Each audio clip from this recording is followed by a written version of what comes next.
ਜੈ ਮਸੀਹ ਦੀ ਪਿਆਰੇ ਤੇ ਭਰਾਵੋ, ਗॉड ਬਲੈਸ ਯੂ। ਸਭ ਨੂੰ ਪਰਮੇਸ਼ਰ ਬਹੁਤ ਬਰਕਤ ਦੇਵੇ। ਧੰਨਵਾਦ ਕਰਦੇ ਹੈਗੇ ਆ ਪਰਮੇਸ਼ਰ ਦੀ ਕਿਰਪਾ ਦੇ ਲਈ, ਦਇਆ ਦੇ ਲਈ ਕਿ ਪਿਛਲੇ ਫਰਾਈਡੇ ਪਰਮੇਸ਼ਰ ਦੀ ਹਜ਼ੂਰੀ ਨੇ ਆ ਕੇ ਘੇਰ ਲਿਆ ਹਰ ਇੱਕ ਜਨ ਨੂੰ, ਹਰ ਇੱਕ ਭੈਣ ਭਰਾ ਨੂੰ। ਤੇ ਪਰਮੇਸ਼ਰ ਦਾ ਧੰਨਵਾਦ ਕਰਦੇ ਹੈਗੇ ਆ ਉਹਦੀ ਗਹਿਰੀ ਹਜ਼ੂਰੀ ਦੇ ਲਈ, ਉਹਦੀ ਢੇਰ ਸਾਰੀ ਹਜ਼ੂਰੀ ਦੇ ਲਈ। ਅੱਜ ਦਾ ਜਿਹੜਾ ਮੈਸੇਜ ਮੈਂ ਤੁਹਾਡੇ ਨਾਲ ਸਾਂਝਾ ਕਰਨ ਜਾ ਰਿਹਾ ਹਾਂ ਭੈਣੋ ਤੇ ਭਰਾਵੋ, ਉਹਦਾ ਟਾਈਟਲ ਹੈ ਜਨਮ ਤੋਂ ਜਿੱਤ ਤੱਕ। ਮੈਂ ਵਿਸ਼ਵਾਸ ਕਰਦਾ ਹੈਗਾ ਕਿ ਪਰਮੇਸ਼ਵਰ ਤੁਹਾਨੂੰ ਬਰਕਤ ਦੇਵੇਗਾ, ਤਾਕਤ ਦੇਵੇਗਾ ਐਸ ਵਚਨ ਟਾਈਮ ਦੀ ਕਿ ਕਿਸ ਤਰ੍ਹਾਂ ਉਹ ਪਰਮੇਸ਼ਰ ਜਨਮ ਤੋਂ ਲੈ ਕੇ ਜਿੱਤ ਤੱਕ ਸਾਡੇ ਨਾਲ ਆ। ਉਹਨੇ ਵਾਅਦਾ ਕੀਤਾ ਹੈ, ਕਹਿੰਦਾ ਕਦਮ ਕਦਮ ਤੇ ਮੈਂ ਤੇਰੇ ਨਾਲ ਆ। ਆਓ ਪਰਮੇਸ਼ਰ ਦੇ ਵਚਨ ਵਿੱਚ ਜਾਵਾਂਗੇ ਆਪਾਂ ਤੇ ਐਫਸੀਆਂ ਦੀ ਕਿਤਾਬ ਆਪਾਂ ਖੋਲਾਂਗੇ, ਇਫੀਸ਼ੀਅਨ, ਬੁੱਕ ਆਫ ਇਫੀਸ਼ੀਅਨ। ਜੀ ਹਾਂ, ਜੇ ਤੁਸੀਂ ਬੁੱਕ ਆਫ ਇਫੀਸ਼ੀਅਨ ਖੋਲੋ, ਉਹਦਾ ਪਹਿਲਾ ਚੈਪਟਰ ਜਿਹੜਾ ਹੈਗਾ ਆ ਬੁੱਕ ਆਫ ਇਫੀਸ਼ੀਅਨ ਦਾ, ਆਪਾਂ ਪਤਾ ਹੈਗਾ ਕਿ ਐਫਸੀਆਂ ਦੀ ਕਿਤਾਬ ਦੇ ਵਿੱਚ ਜਿਹੜਾ ਐਫਸੀਆਂ ਦੀ ਕਿਤਾਬ ਦਾ ਜਿਹੜਾ ਤੁਹਾਨੂੰ ਪਤਾ ਵੀ ਸ਼ੁਰੂਆਤ ਜਦੋਂ ਹੁੰਦੀ ਆ, ਐਫਸੀਆਂ ਦੇ ਵਿੱਚ ਇੱਕ ਜਿਹੜਾ ਮੰਦਿਰ ਸੀਗਾ, ਡਾਇਆਨਾ ਦੇਵੀ ਦਾ ਮੰਦਿਰ ਸੀਗਾ, ਜਿੱਥੇ ਜਾ ਕੇ ਪੌਲੁਸ ਨੇ ਪ੍ਰਚਾਰ ਕੀਤਾ ਤੇ ਉੱਥੇ ਜਾ ਕੇ ਪਰਮੇਸ਼ਵਰ ਨੇ ਆਪਣੀ ਹੈਕਲ ਸ਼ੁਰੂ ਕੀਤੀ, ਆਪਣਾ ਕੰਮ ਸ਼ੁਰੂ ਕੀਤਾ ਤੇ ਵਿਸ਼ਵਾਸੀਆਂ ਨੇ ਪ੍ਰਭੂ ਯਿਸੂ ਵਿਸ਼ਵਾਸ ਕਰਕੇ ਬਰਕਤ ਪ੍ਰਾਪਤ ਕੀਤੀ, ਮੁਕਤੀ ਪ੍ਰਾਪਤ ਕੀਤੀ, ਹੈ ਨਾ। ਸੋ ਆਪਾਂ ਦੇਖਾਂਗੇ ਕਿ ਐਫਸੀਆਂ ਦੇ ਵਿੱਚ ਜਿੱਥੇ ਕਿਸੇ ਦੇਵੀ ਦਾ ਮੰਦਿਰ ਹੁੰਦਾ ਸੀ, ਉਸ ਸਿਟੀ ਦੇ ਵਿੱਚ ਪਰਮੇਸ਼ਰ ਨੇ ਅਸਲੀ ਮੰਦਿਰ ਖੜਾ ਕੀਤਾ। ਉਹਨਾਂ ਦੇ ਜੀਵਨਾਂ ਦੇ ਵਿੱਚ ਜਿਹੜੇ ਪ੍ਰਭੂ 'ਚ ਵਿਸ਼ਵਾਸ ਨਹੀਂ ਸੀ ਕਰਦੇ, ਉਹਨਾਂ ਨੇ ਪ੍ਰਭੂ ਯਿਸੂ ਵਿਸ਼ਵਾਸ ਕੀਤਾ, ਨਵਾਂ ਜਨਮ ਪ੍ਰਾਪਤ ਕੀਤਾ ਤੇ ਉਹਨਾਂ ਦੇ ਵਿੱਚ ਪਰਮੇਸ਼ਰ ਦਾ ਜਿਉਂਦਾ ਤੇ ਜਾਗਦਾ ਮੰਦਿਰ ਖੜਾ ਹੋਇਆ। ਐਫਸੀਆਂ ਦੀ ਕਿਤਾਬ ਜਿਹੜੀ ਹੈਗੀ ਆਪਣੇ ਲਈ ਬਹੁਤ ਬਰਕਤ ਵਾਲੀ ਕਿਤਾਬ ਹੈਗੀ ਹੈ। ਆਓ ਪੜਾਂਗੇ, ਪਹਿਲਾ ਚੈਪਟਰ ਦੇਖਾਂਗੇ ਆਪਾਂ, ਉਹਦੇ 17ਵੇਂ ਵਰਸ ਤੋਂ ਲੈ ਕੇ ਆਪਾਂ 23ਵੇਂ ਵਰਸ ਦੇ ਵਿੱਚ ਜਾਵਾਂਗੇ, ਜਿੱਥੇ ਆਪਾਂ ਨੂੰ ਐਫਸੀਆਂ ਦਾ ਪਹਿਲਾ ਚੈਪਟਰ ਆਪਾਂ ਨੂੰ ਦੱਸਦਾ ਆ ਉਹ ਸਿਚੁਏਸ਼ਨ। ਪ੍ਰਭੂ ਕਹਿੰਦਾ ਕਿ ਪਹਿਲਾਂ ਅਸੀਂ ਮੁਰਦਾ ਸੀ, ਅਸੀਂ ਮਰੇ ਹੋਏ ਸੀ, ਸਾਡੀਆਂ ਰੂਹਾਂ ਦੇ ਵਿੱਚ ਮੌਤ ਸੀ। ਜਿਸ ਤਰ੍ਹਾਂ ਤੁਹਾਨੂੰ ਪਤਾ ਹੈ ਕਿ ਜਦੋਂ ਆਦਮ ਤੇ ਹਵਾ ਨੇ ਪਾਪ ਕਰ ਲਿਆ, ਪਾਪ ਕਰਨ ਦੇ ਨਾਲ ਪਰਮੇਸ਼ਰ ਦਾ ਵਚਨ ਕਹਿੰਦਾ ਹੈ ਕਿ ਪਰਮੇਸ਼ਰ ਦਾ ਆਤਮਾ, ਪਵਿੱਤਰ ਆਤਮਾ, ਪਰਮ ਆਤਮਾ ਉਹਨਾਂ ਦੀਆਂ ਰੂਹਾਂ ਨੂੰ ਛੱਡ ਕੇ ਚਲਿਆ ਗਿਆ ਤੇ ਉਹਨਾਂ ਦੀਆਂ ਰੂਹਾਂ ਦੇ ਵਿੱਚ ਮੌਤ ਆ ਗਈ ਸੀ, ਯਾਨੀ ਕਿ ਉਹ ਮਰ ਗਏ ਸੀਗੇ। ਜਿੱਦਾਂ ਹਮੇਸ਼ਾ ਮੈਂ ਕਹਿਣਾ ਹੁੰਦਾ, ਜਿੱਦਾਂ ਜਿਸ ਦੇ ਕਿਸੇ ਦੇ ਕੰਨ ਹੋਣ ਸੁਣ ਨਾ ਸਕੇ, ਕਿਸੇ ਦਾ ਗਲ ਹੋਵੇ ਲੇਕਿਨ ਬੋਲ ਨਾ ਸਕੇ, ਕਿਸੇ ਦੀਆਂ ਅੱਖਾਂ ਹੋਣ ਲੇਕਿਨ ਦੇਖ ਨਾ ਸਕੇ, ਉਸੇ ਤਰ੍ਹਾਂ ਇਨਸਾਨ ਦੀ ਰੂਹ ਹੈ ਲੇਕਿਨ ਮੁਰਦਾ ਹੈ। ਰੂਹ ਦੇ ਵਿੱਚ ਜ਼ਿੰਦਗੀ ਨਹੀਂ। ਰੂਹ ਕਾਹਤੋਂ ਬਣਾਈ ਹੋਈ ਆ? ਰੱਬ ਨੇ ਖਾਸ ਤੌਰ ਤੇ ਤਾਂ ਬਣਾਈ ਹੋਈ ਹੈ ਰੱਬ ਨੇ, ਤਾਂ ਕਿ ਪਰਮੇਸ਼ਰ ਦਾ ਰੂਹ, ਪਰਮ ਆਤਮਾ, ਪਵਿੱਤਰ ਆਤਮਾ ਆ ਕੇ ਉਸ ਰੂਹ ਦੇ ਵਿੱਚ ਬਸ ਸਕੇ ਤੇ ਲੀਡ ਕਰ ਸਕੇ, ਗਾਈਡ ਕਰ ਸਕੇ। ਆਮੀਨ। ਸੋ ਆਪਾਂ ਮੁਰਦਾ ਸੀ ਲੇਕਿਨ ਪਰਮੇਸ਼ਰ ਯਿਸੂ ਮਸੀਹ ਜੀ ਦੇ ਵਿੱਚ ਵਿਸ਼ਵਾਸ ਕਰਕੇ ਆਪਾਂ ਰੂਹ ਦੇ ਵਿੱਚ ਨਈ ਜ਼ਿੰਦਗੀ ਪ੍ਰਾਪਤ ਕਰ ਲਈ ਹੈਗੀ ਆ, ਨਵੀਂ ਜ਼ਿੰਦਗੀ ਸਵੀਕਾਰ ਕਰ ਲਈ ਹੈਗੀ ਆ ਤੇ ਪ੍ਰਾਪਤ ਬਣੋ ਆਪਾਂ ਜਿਉਂਦੇ ਹੋ ਗਏ ਆ, ਆਪਣਾ ਜਨਮ ਹੋਇਆ। ਪਹਿਲੇ ਚੈਪਟਰ ਦੇ ਵਿੱਚ ਇਫੀਸ਼ੀਅਨ ਚੈਪਟਰ 1 ਪਰਮੇਸ਼ਰ ਨੇ ਜਨਮ ਦਿੱਤਾ ਆਪਾਂ ਨੂੰ, ਆਪਾਂ ਪੈਦਾ ਹੋਏ ਆ, ਆਪਣਾ ਜਨਮ ਹੋਇਆ ਆ। ਆਓ ਪੜਾਂਗੇ ਇਫੀਸ਼ੀਅਨ ਚੈਪਟਰ 1 ਵਰਸ 17 to 23 ਦੇਖਾਂਗੇ ਪੰਜਾਬੀ ਦੇ ਵਿੱਚ। ਜੀ ਹਾਂ, ਮੇਰੀ ਪ੍ਰਾਰਥਨਾ ਹੈ ਕਿ ਪ੍ਰਤਾਪੀ ਪਿਤਾ ਜੋ ਸਾਡੇ ਪ੍ਰਭੂ ਯਿਸੂ ਮਸੀਹ ਦਾ ਪਰਮੇਸ਼ਰ ਹੈ, ਤੁਹਾਨੂੰ ਸਮਝ ਅਤੇ ਪ੍ਰਕਾਸ਼ ਦਾ ਆਤਮਾ ਦੇਵੇ ਕਿ ਤੁਸੀਂ ਉਸ ਨੂੰ ਜਾਣੋ। ਮੇਰੀ ਪ੍ਰਾਰਥਨਾ ਹੈ ਕਿ ਤੁਹਾਡੇ ਮਨਾਂ ਦੀਆਂ ਅੰਦਰੂਨੀ ਅੱਖਾਂ ਖੁੱਲ ਜਾਣ ਤਾਂ ਜੋ ਤੁਸੀਂ ਉਸ ਆਸ਼ਾ ਨੂੰ ਜਾਣ ਸਕੋ ਜਿਸ ਦੇ ਲਈ ਤੁਸੀਂ ਬੁਲਾਏ ਗਏ ਹੋ। ਉਹ ਵਿਰਸਾ ਕਿੰਨਾ ਮਹਾਨ ਹੈ ਜਿਸ ਦੀ ਪ੍ਰਤੀਗਿਆ ਉਸਨੇ ਆਪਣੇ ਲੋਕਾਂ ਨਾਲ ਕੀਤੀ ਹੈ। ਕਿੰਨੀ ਉਸ ਦੀ ਮਹਾਨ ਸ਼ਕਤੀ ਹੈ ਜੋ ਅਸਾਂ ਵਿਸ਼ਵਾਸ ਕਰਨ ਵਾਲਿਆਂ ਦੇ ਵਿੱਚ ਕੰਮ ਕਰਦੀ ਹੈ। ਇਹੀ ਸ਼ਕਤੀ ਸਾਡਾ ਮਹਾਬਲ ਹੈ। ਇਸੇ ਸ਼ਕਤੀ ਦੁਆਰਾ ਉਸ ਨੇ ਮਸੀਹ ਨੂੰ ਮੁਰਦਿਆਂ ਵਿੱਚੋਂ ਜਿੰਦਾ ਕੀਤਾ ਅਤੇ ਸਵਰਗ ਦੇ ਵਿੱਚ ਉਸ ਨੂੰ ਆਪਣੇ ਸੱਜੇ ਹੱਥ ਬਿਰਾਜਮਾਨ ਕੀਤਾ ਹੈ। ਉੱਥੋਂ ਹੀ ਉਹ ਸਭ ਦੇ ਉੱਤੇ ਸ਼ਾਸਕਾਂ, ਅਧਿਕਾਰੀਆਂ, ਸ਼ਕਤੀਆਂ ਅਤੇ ਪ੍ਰਭੂਆਂ ਤੇ ਰਾਜ ਕਰਦਾ ਹੈ।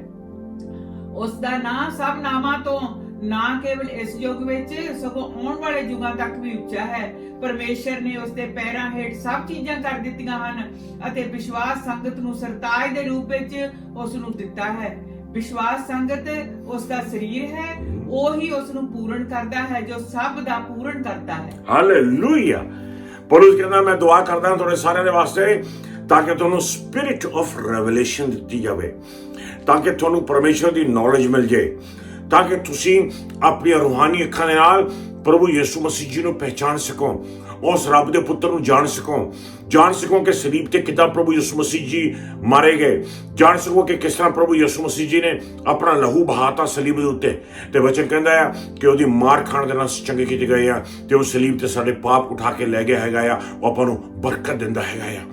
ਜਿਹੜਾ ਭੈਣ ਭਰਾ, ਜਿਹੜਾ ਵੀ ਇਨਸਾਨ ਜਿਹੜਾ ਰੱਬ ਤੋਂ ਦੂਰ ਹੈ, ਜਿਹੜਾ ਮਰਿਆ ਹੋਇਆ ਆ, ਜਿਹਨੇ ਹਜੇ ਰੂਹਾਨੀ ਤੌਰ ਤੇ ਮਰਿਆ ਹੋਇਆ ਆ, ਜਿਹਨੇ ਹਜੇ ਪਰਮੇਸ਼ਰ ਨੂੰ ਸਵੀਕਾਰ ਨਹੀਂ ਕੀਤਾ, ਜਦੋਂ ਉਹ ਪ੍ਰਭੂ ਯਿਸੂ ਮਸੀਹ ਜੀ 'ਚ ਵਿਸ਼ਵਾਸ ਕਰਕੇ ਮੁਕਤੀ ਪ੍ਰਾਪਤ ਕਰ ਲੈਂਦਾ ਆ, ਵਚਨ ਕਹਿੰਦਾ ਆ ਮੁਰਦਿਆਂ ਚੋਂ ਪਰਮੇਸ਼ਰ ਉਹਨੂੰ ਜ਼ਿੰਦਾ ਕਰ ਦਿੰਦਾ ਆ, ਜਾਨੀ ਕਿ ਉਹਦਾ ਜਨਮ ਹੁੰਦਾ ਆ, ਨਵੇਂ ਸਿਰੇ ਤੋਂ ਉਹ ਜਨਮ ਲੈਂਦਾ ਆ। ਭਰਾਵੋ ਤੇ ਭੈਣੋ, ਪਰਮੇਸ਼ਰ ਦਾ ਵਚਨ ਦੇਖਾਂਗੇ ਆਪਾਂ ਕਿ ਪਹਿਲੇ ਚੈਪਟਰ ਦੇ ਵਿੱਚ ਵਚਨ ਦੱਸਦਾ ਹੈ ਕਲੀਅਰਲੀ ਕਿ ਨਵੇਂ ਸਿਰੇ ਤੋਂ ਜਨਮ ਲੈ ਕੇ ਉਹ ਆਪਾਂ ਨੂੰ ਜ਼ਿੰਦਾ ਕਰ ਦਿੰਦਾ ਆ, ਤੇ ਜਦੋਂ ਜਿਉਂਦਾ ਕਰ ਦਿੰਦਾ ਆ, ਉਹ ਤੋਂ ਬਾਅਦ ਪ੍ਰਭੂ ਦਾ ਵਚਨ ਕਹਿੰਦਾ ਆ ਉਹ ਸਾਨੂੰ ਐਸਾ ਅਧਿਕਾਰ ਦਿੰਦਾ ਆ ਉਹਨਾਂ ਸਾਰੀਆਂ ਸ਼ਕਤੀਆਂ ਤੇ, ਉਹਨਾਂ ਸਾਰੇ ਹਨੇਰਿਆਂ ਦੀਆਂ ਸ਼ਕਤੀਆਂ ਤੇ ਜਿਹੜੇ ਉੱਤੇ ਪ੍ਰਭੂ ਯਿਸੂ ਮਸੀਹ ਜੀ ਨੇ ਸਲੀਬ ਤੇ ਫਤਹ ਪਾ ਲਈ ਆ।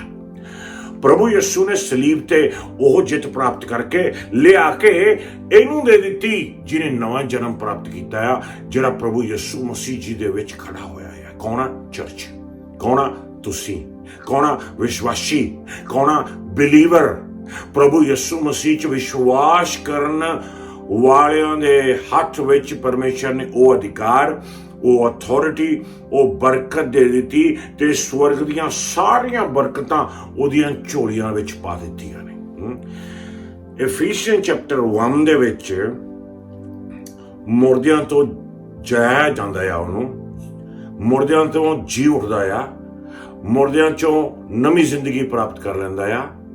ਉਹ ਜਿਹੜਾ ਪਹਿਲਾਂ ਮੁਰਦਾ ਸੀ, ਪਹਿਲਾਂ ਮਰਿਆ ਹੋਇਆ ਸੀ, ਉਹ ਇਨਸਾਨ, ਉਹ ਵਿਸ਼ਵਾਸੀ, ਉਹ ਚਰਚ ਬਣ ਜਾਂਦਾ ਹੈ।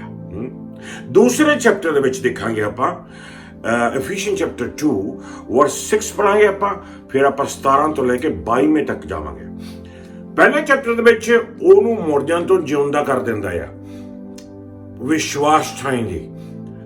ਜਦੋਂ ਪਹਿਲੇ ਚੈਪਟਰ 'ਚ ਉਹਨੂੰ ਮੁਰਦਿਆਂ ਤੋਂ ਜਿਉਂਦਾ ਕਰ ਦਿੰਦਾ, ਜ਼ਿੰਦਗੀ ਦੇ ਦਿੰਦਾ, ਉਹ ਤੋਂ ਬਾਅਦ ਦੂਜੇ ਚੈਪਟਰ ਦੇ ਵਿੱਚ ਪ੍ਰਭੂ ਦਾ ਵਚਨ ਕਹਿੰਦਾ ਆ ਉਹਨੂੰ ਖੜਾ ਕਰਦਾ ਹੈ। ਪ੍ਰਭੂ ਯਿਸੂ ਮਸੀਹ ਸਿਰਫ ਸਾਨੂੰ ਮੁਰਦਿਆਂ ਤੋਂ ਜ਼ਿੰਦਗੀ ਦੇਣ ਵਾਸਤੇ ਹੀ ਨਹੀਂ ਆਏ, ਪ੍ਰਭੂ ਯਿਸੂ ਮਸੀਹ ਸਾਨੂੰ ਖੜਾ ਕਰਨਾ ਹੈ। ਪਾਸਟਰ ਜੀ ਮੈਂ ਕਮਜ਼ੋਰ ਹਾਂ, ਮੇਰੇ ਤੋਂ ਨਹੀਂ ਖੜਾ ਹੋਇਆ ਜਾਂਦਾ, ਮੈਂ ਬਾਰ-ਬਾਰ ਡਿੱਗ ਪੈਣਾ ਆ।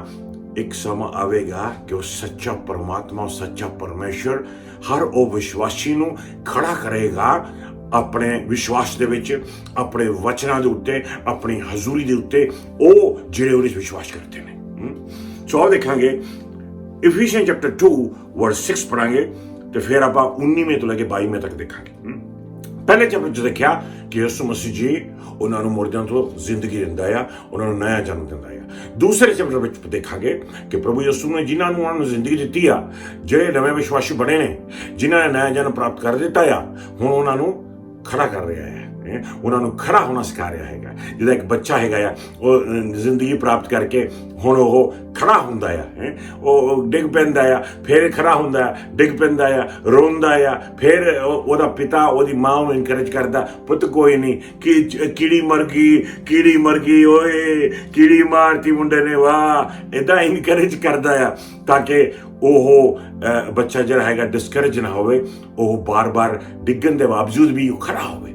ਸੱਚਾ ਪਰਮਾਤਮਾ ਤੁਹਾਡੇ ਨਾਲ ਇੰਨਾ ਪਿਆਰ ਕਰਦਾ ਆ, ਉਹ ਨਹੀਂ ਚਾਹੁੰਦਾ ਕਿ ਤੁਸੀਂ ਡਿਸਕਰੇਜ ਹੋ, ਉਹ ਨਹੀਂ ਚਾਹੁੰਦਾ ਕਿ ਤੁਸੀਂ ਡਗਮਗਾਓ, ਉਹ ਚਾਹੁੰਦਾ ਹੈ ਤੁਸੀਂ ਖੜੇ ਹੋ ਸਕੋ, ਆਪਣੇ ਪੈਰਾਂ ਤੇ ਖੜੇ ਹੋ ਸਕੋ। ਉਹ ਸੱਚਾ ਪਰਮਾਤਮਾ ਤੁਹਾਨੂੰ ਖੜਾ ਕਰਨਾ ਚਾਹੁੰਦਾ ਹੈ। ਆਮੀਨ। ਖੜਾ ਕਰਨਾ ਚਾਹੁੰਦਾ ਹੈ ਆਪਣੇ ਬਲ ਦੇ ਨਾਲ, ਆਪਣੀ ਹਜ਼ੂਰੀ ਦੇ ਬਲ ਦੇ ਨਾਲ, ਆਪਣੇ ਪਾਕ ਰੂਹ ਦੇ ਬਲ ਦੇ ਨਾਲ, ਆਪਣੇ ਵਚਨਾਂ ਦੇ ਨਾਲ, ਰੂਹ ਦੇ ਵਿੱਚ ਪ੍ਰਾਰਥਨਾ ਕਰਕੇ, ਆਪਣੇ ਮਸਾ ਦੇ ਵਿੱਚ ਭਰ ਕੇ ਤੁਹਾਨੂੰ ਖੜਾ ਕਰਨਾ ਚਾਹੁੰਦਾ ਹੈ। ਇੱਕ ਦਿਨ ਖੜਾਂਗੇ ਤੇ ਉਹ ਚੀਜ਼ਾਂ ਜਿਹੜੀਆਂ ਅੱਜ ਆਪਾਂ ਨੂੰ ਸਿੱਟਦੀਆਂ ਨੇ, ਉਹ ਚੀਜ਼ਾਂ ਜਿਹੜੀਆਂ ਅੱਜ ਆਪਾਂ ਪਾਰ ਨਹੀਂ ਕਰ ਸਕਦੇ, ਇੱਕ ਦਿਨ ਉਹ ਸਭ ਪਾਰ ਕਰਾਂਗੇ। ਕਿਉਂ? ਕਿਉਂਕਿ ਜਿਹੜਾ ਤੁਹਾਡੇ ਨਾਲ ਆ ਉਹ ਸਰਬ ਸ਼ਕਤੀਮਾਨ ਪਰਮੇਸ਼ਵਰ ਹੈ, ਰਾਜਾਂ ਦਾ ਰਾਜਾ, ਪ੍ਰਭੂਆਂ ਦਾ ਪ੍ਰਭੂ ਆ। ਜੇ ਤੁਹਾਨੂੰ ਜ਼ਿੰਦਗੀ ਦਿੱਤੀ ਆ, ਉਹ ਹੀ ਤੁਹਾਨੂੰ ਖੜਾ ਕਰਨਾ ਵੀ ਸਿਖਾਵੇਗਾ, ਖੜਾ ਹੋਣਾ ਵੀ ਸਿਖਾਵੇਗਾ। ਆਓ ਪੜਾਂਗੇ ਐਫੀਸੀਅੰਸ ਚੈਪਟਰ 2 ਵਰਸ 6, ਫਿਰ ਉਸ ਤੋਂ ਬਾਅਦ 19 ਤੋਂ ਲੈ ਕੇ 22 ਤੱਕ ਪੜਾਂਗੇ। ਜੀ ਹਾਂ। ਮਸੀਹ ਯਸੂ ਦੀ ਸੰਗਤ ਕਾਰਨ ਹੀ ਪਰਮੇਸ਼ਰ ਨੇ ਸਾਨੂੰ ਉਸ ਦੇ ਨਾਲ ਜ਼ਿੰਦਾ ਕੀਤਾ ਅਤੇ ਉਸ ਦੀ ਸਵਰਗੀ ਮਹਿਮਾ ਦੇ ਹਿੱਸੇਦਾਰ ਵੀ ਬਣਾਇਆ ਹੈ। ਇਸ ਲਈ ਹੁਣ ਤੁਸੀਂ ਪਰਦੇਸੀ ਅਤੇ ਵਿਦੇਸ਼ੀ ਨਹੀਂ ਰਹੇ ਹੋ, ਤੁਸੀਂ ਪਰਮੇਸ਼ਰ ਦੇ ਲੋਕਾਂ ਦੀ ਸੰਗਤ ਅਤੇ ਟੱਬਰ ਦੇ ਅੰਗ ਹੋ।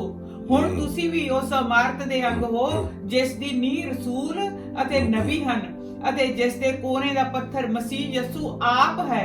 ਉਸੇ ਦੀ ਸੰਗਤ ਵਿੱਚ ਸਾਰੀ ਇਮਾਰਤ ਦੀ ਉਸਾਰੀ ਪਰਮੇਸ਼ਰ ਦੇ ਅਭਿਸ਼ੇਕ ਪਵਿੱਤਰ ਮੰਦਰ ਦੇ ਰੂਪ ਵਿੱਚ ਹੋ ਰਹੀ ਹੈ। ਉਸੇ ਦੀ ਸੰਗਤ ਵਿੱਚ ਹੀ ਦੂਜਿਆਂ ਦੇ ਨਾਲ ਤੁਹਾਡੀ ਵੀ ਆਤਮਾ ਦੇ ਦੁਆਰਾ ਇੱਕ ਘਰ ਦੇ ਰੂਪ ਵਿੱਚ ਪਰਮੇਸ਼ਰ ਦੇ ਰਹਿਣ ਲਈ ਉਸਾਰੀ ਹੋ ਰਹੀ ਹੈ। ਵਾਓ! ਪਹਿਲੇ ਚੈਪਟਰ ਦੇ ਵਿੱਚ ਆਪਾਂ ਦੇਖਿਆ ਸੀ ਕਿ ਜਨਮ ਹੋਇਆ ਪ੍ਰਭੂ ਯਿਸੂ ਮਸੀਹ ਜੀ ਦੇ ਸਰੀਰ ਦਾ। ਆਪਾਂ ਦੇਖਿਆ ਸੀ ਉਸ ਵਿਸ਼ਵਾਸੀ ਦਾ ਜਨਮ ਹੋਇਆ। ਦੂਜੇ ਚੈਪਟਰ ਦੇ ਵਿੱਚ ਉਹ ਪਰਮੇਸ਼ਰ ਆਪਣੇ ਵਚਨਾਂ ਥਾਈਂ ਦੀ, ਆਪਣੀ ਹਜ਼ੂਰੀ ਥਾਈਂ ਦੀ, ਆਪਣੇ ਮਸਾ ਥਾਈਂ ਦੀ, ਤੇ ਖਾਸ ਤੌਰ ਤੇ ਏਕਤਾ ਥਾਈਂ ਦੀ, ਫੈਲੋਸ਼ਿਪ ਥਾਈਂ ਦੀ। ਜਦੋਂ ਫੈਲੋਸ਼ਿਪ ਕਰਦੇ ਆ ਉਦੋਂ ਇੱਕ ਦੂਜੇ ਨੂੰ ਤਕੜਾ ਕਰਦੇ ਆ। ਤੁਹਾਡੀ ਮੁਸਕਰਾਹਟ ਦੂਜੇ ਨੂੰ ਤਕੜਾ ਕਰਦੀ ਹੈ, ਦੂਜਿਆਂ ਦੀ ਮੁਸਕਰਾਹਟ ਤੁਹਾਨੂੰ ਤਕੜਾ ਕਰਦੀ ਹੈ। ਤੁਹਾਡੇ ਵਚਨ ਦੂਜਿਆਂ ਨੂੰ ਤਕੜੇ ਕਰਦੇ ਨੇ, ਉਹਨਾਂ ਦੇ ਵਚਨ ਤੁਹਾਨੂੰ ਤਕੜਾ ਕਰਨਗੇ। ਮੇਰੇ ਟੈਸਟਮਨੀ ਦੂਜਿਆਂ ਨੂੰ ਬਰਕਤ ਦੇਣਗੇ ਤੇ ਦੂਜਿਆਂ ਦੀ ਟੈਸਟਮਨੀ ਮੈਨੂੰ ਬਰਕਤ ਦੇਣਗੇ। ਮੇਰਾ ਉਹਨਾਂ ਨਾਲ ਉੱਠਣਾ ਬੈਠਣਾ ਦੂਜਿਆਂ ਨੂੰ ਬਰਕਤ ਦੇਵੇਗਾ, ਉਹਨਾਂ ਦਾ ਮੇਰੇ ਨਾਲ ਉੱਠਣਾ ਬੈਠਣਾ ਮੈਨੂੰ ਬਰਕਤ ਦੇਵੇਗਾ। ਇਹ ਇੱਕ ਸਰੀਰ ਹੈ। ਦੂਸਰੇ ਚੈਪਟਰ ਦੇ ਵਿੱਚ ਪਰਮੇਸ਼ਰ ਇੱਕ ਸਰੀਰ ਖੜਾ ਕਰ ਰਿਹਾ ਹੈ, ਇੱਕ ਸਰੀਰ ਜੋ ਤਕੜਾ ਹੋ ਰਿਹਾ ਹੈ, ਇੱਕ ਸਰੀਰ ਜੋ ਵੱਧ ਰਿਹਾ ਹੈ, ਗਰੋ ਹੋ ਰਿਹਾ ਹੈ, ਉਹਨੂੰ ਖੁਰਾਕ ਦਿੱਤੀ ਜਾ ਰਹੀ ਹੈ। ਉਹ ਦਿਨ ਰਾਤ ਖਾ ਰਿਹਾ ਹੈ। ਤਾਂ ਹੀ ਪ੍ਰਭੂ ਦੇ ਪੈਰੋਂ ਵੱਧ ਤੋਂ ਵੱਧ ਵਚਨ ਮੈਂ ਆਪਣੀਆਂ ਗੱਲਾਂ ਮਾਰਨ ਵਾਸਤੇ ਤੁਹਾਡੇ ਨਾਲ ਨਹੀਂ ਆਉਂਦਾ, ਬਲਕਿ ਮੈਂ ਪਰਮੇਸ਼ਰ ਦਾ ਵਚਨ ਤੁਹਾਡੇ ਨਾਲ ਸਾਂਝਾ ਕਰਨ ਵਾਸਤੇ ਆਉਣਾ ਹੈ। ਕਿਉਂਕਿ ਮੈਂ ਵਿਸ਼ਵਾਸ ਕਰਦਾ ਹਾਂ ਕਿ ਇਹ ਪਰਮੇਸ਼ਰ ਦਾ ਵਚਨ ਆ, ਇਹ ਉਹ ਦੁੱਧ ਹੈ, ਖਾਲਿਸ ਦੁੱਧ ਹੈ, ਜਿਹੜਾ ਆਪਾਂ ਨੂੰ ਖੁਰਾਕ ਦਿੰਦਾ ਆ, ਜਿਹੜਾ ਆਪਣੀ ਰੂਹਾਨੀ ਜ਼ਿੰਦਗੀ ਨੂੰ ਤੇ ਰੂਹਾਨੀ ਸਰੀਰ ਨੂੰ ਤਕੜਾ ਕਰਦਾ ਆ। ਵਚਨ ਕਹਿੰਦਾ ਹੈ ਕਿ ਤੁਹਾਡੇ ਵਿੱਚ ਐਸਾ ਘਰ ਤਿਆਰ ਹੋ ਰਿਹਾ ਆ ਜਿਹਦੇ ਵਿੱਚ ਪਰਮੇਸ਼ਰ ਨੇ ਵਾਸ ਕਰਨਾ ਆ। ਤੁਹਾਡੇ ਵਿੱਚ ਐਸੀ ਇਮਾਰਤ ਖੜੀ ਹੋ ਰਹੀ ਆ। ਪਰਮੇਸ਼ਰ ਇੱਕ ਇਮਾਰਤ ਉਸਾਰ ਰਿਹਾ ਆ। ਇੱਕ ਬਹੁਤ ਵੱਡੀ ਬਿਲਡਿੰਗ ਉਸਾਰੀ ਜਾ ਰਹੀ ਆ, ਤੁਹਾਡੇ ਵਿੱਚ ਖੜੀ ਕੀਤੀ ਜਾ ਰਹੀ ਆ।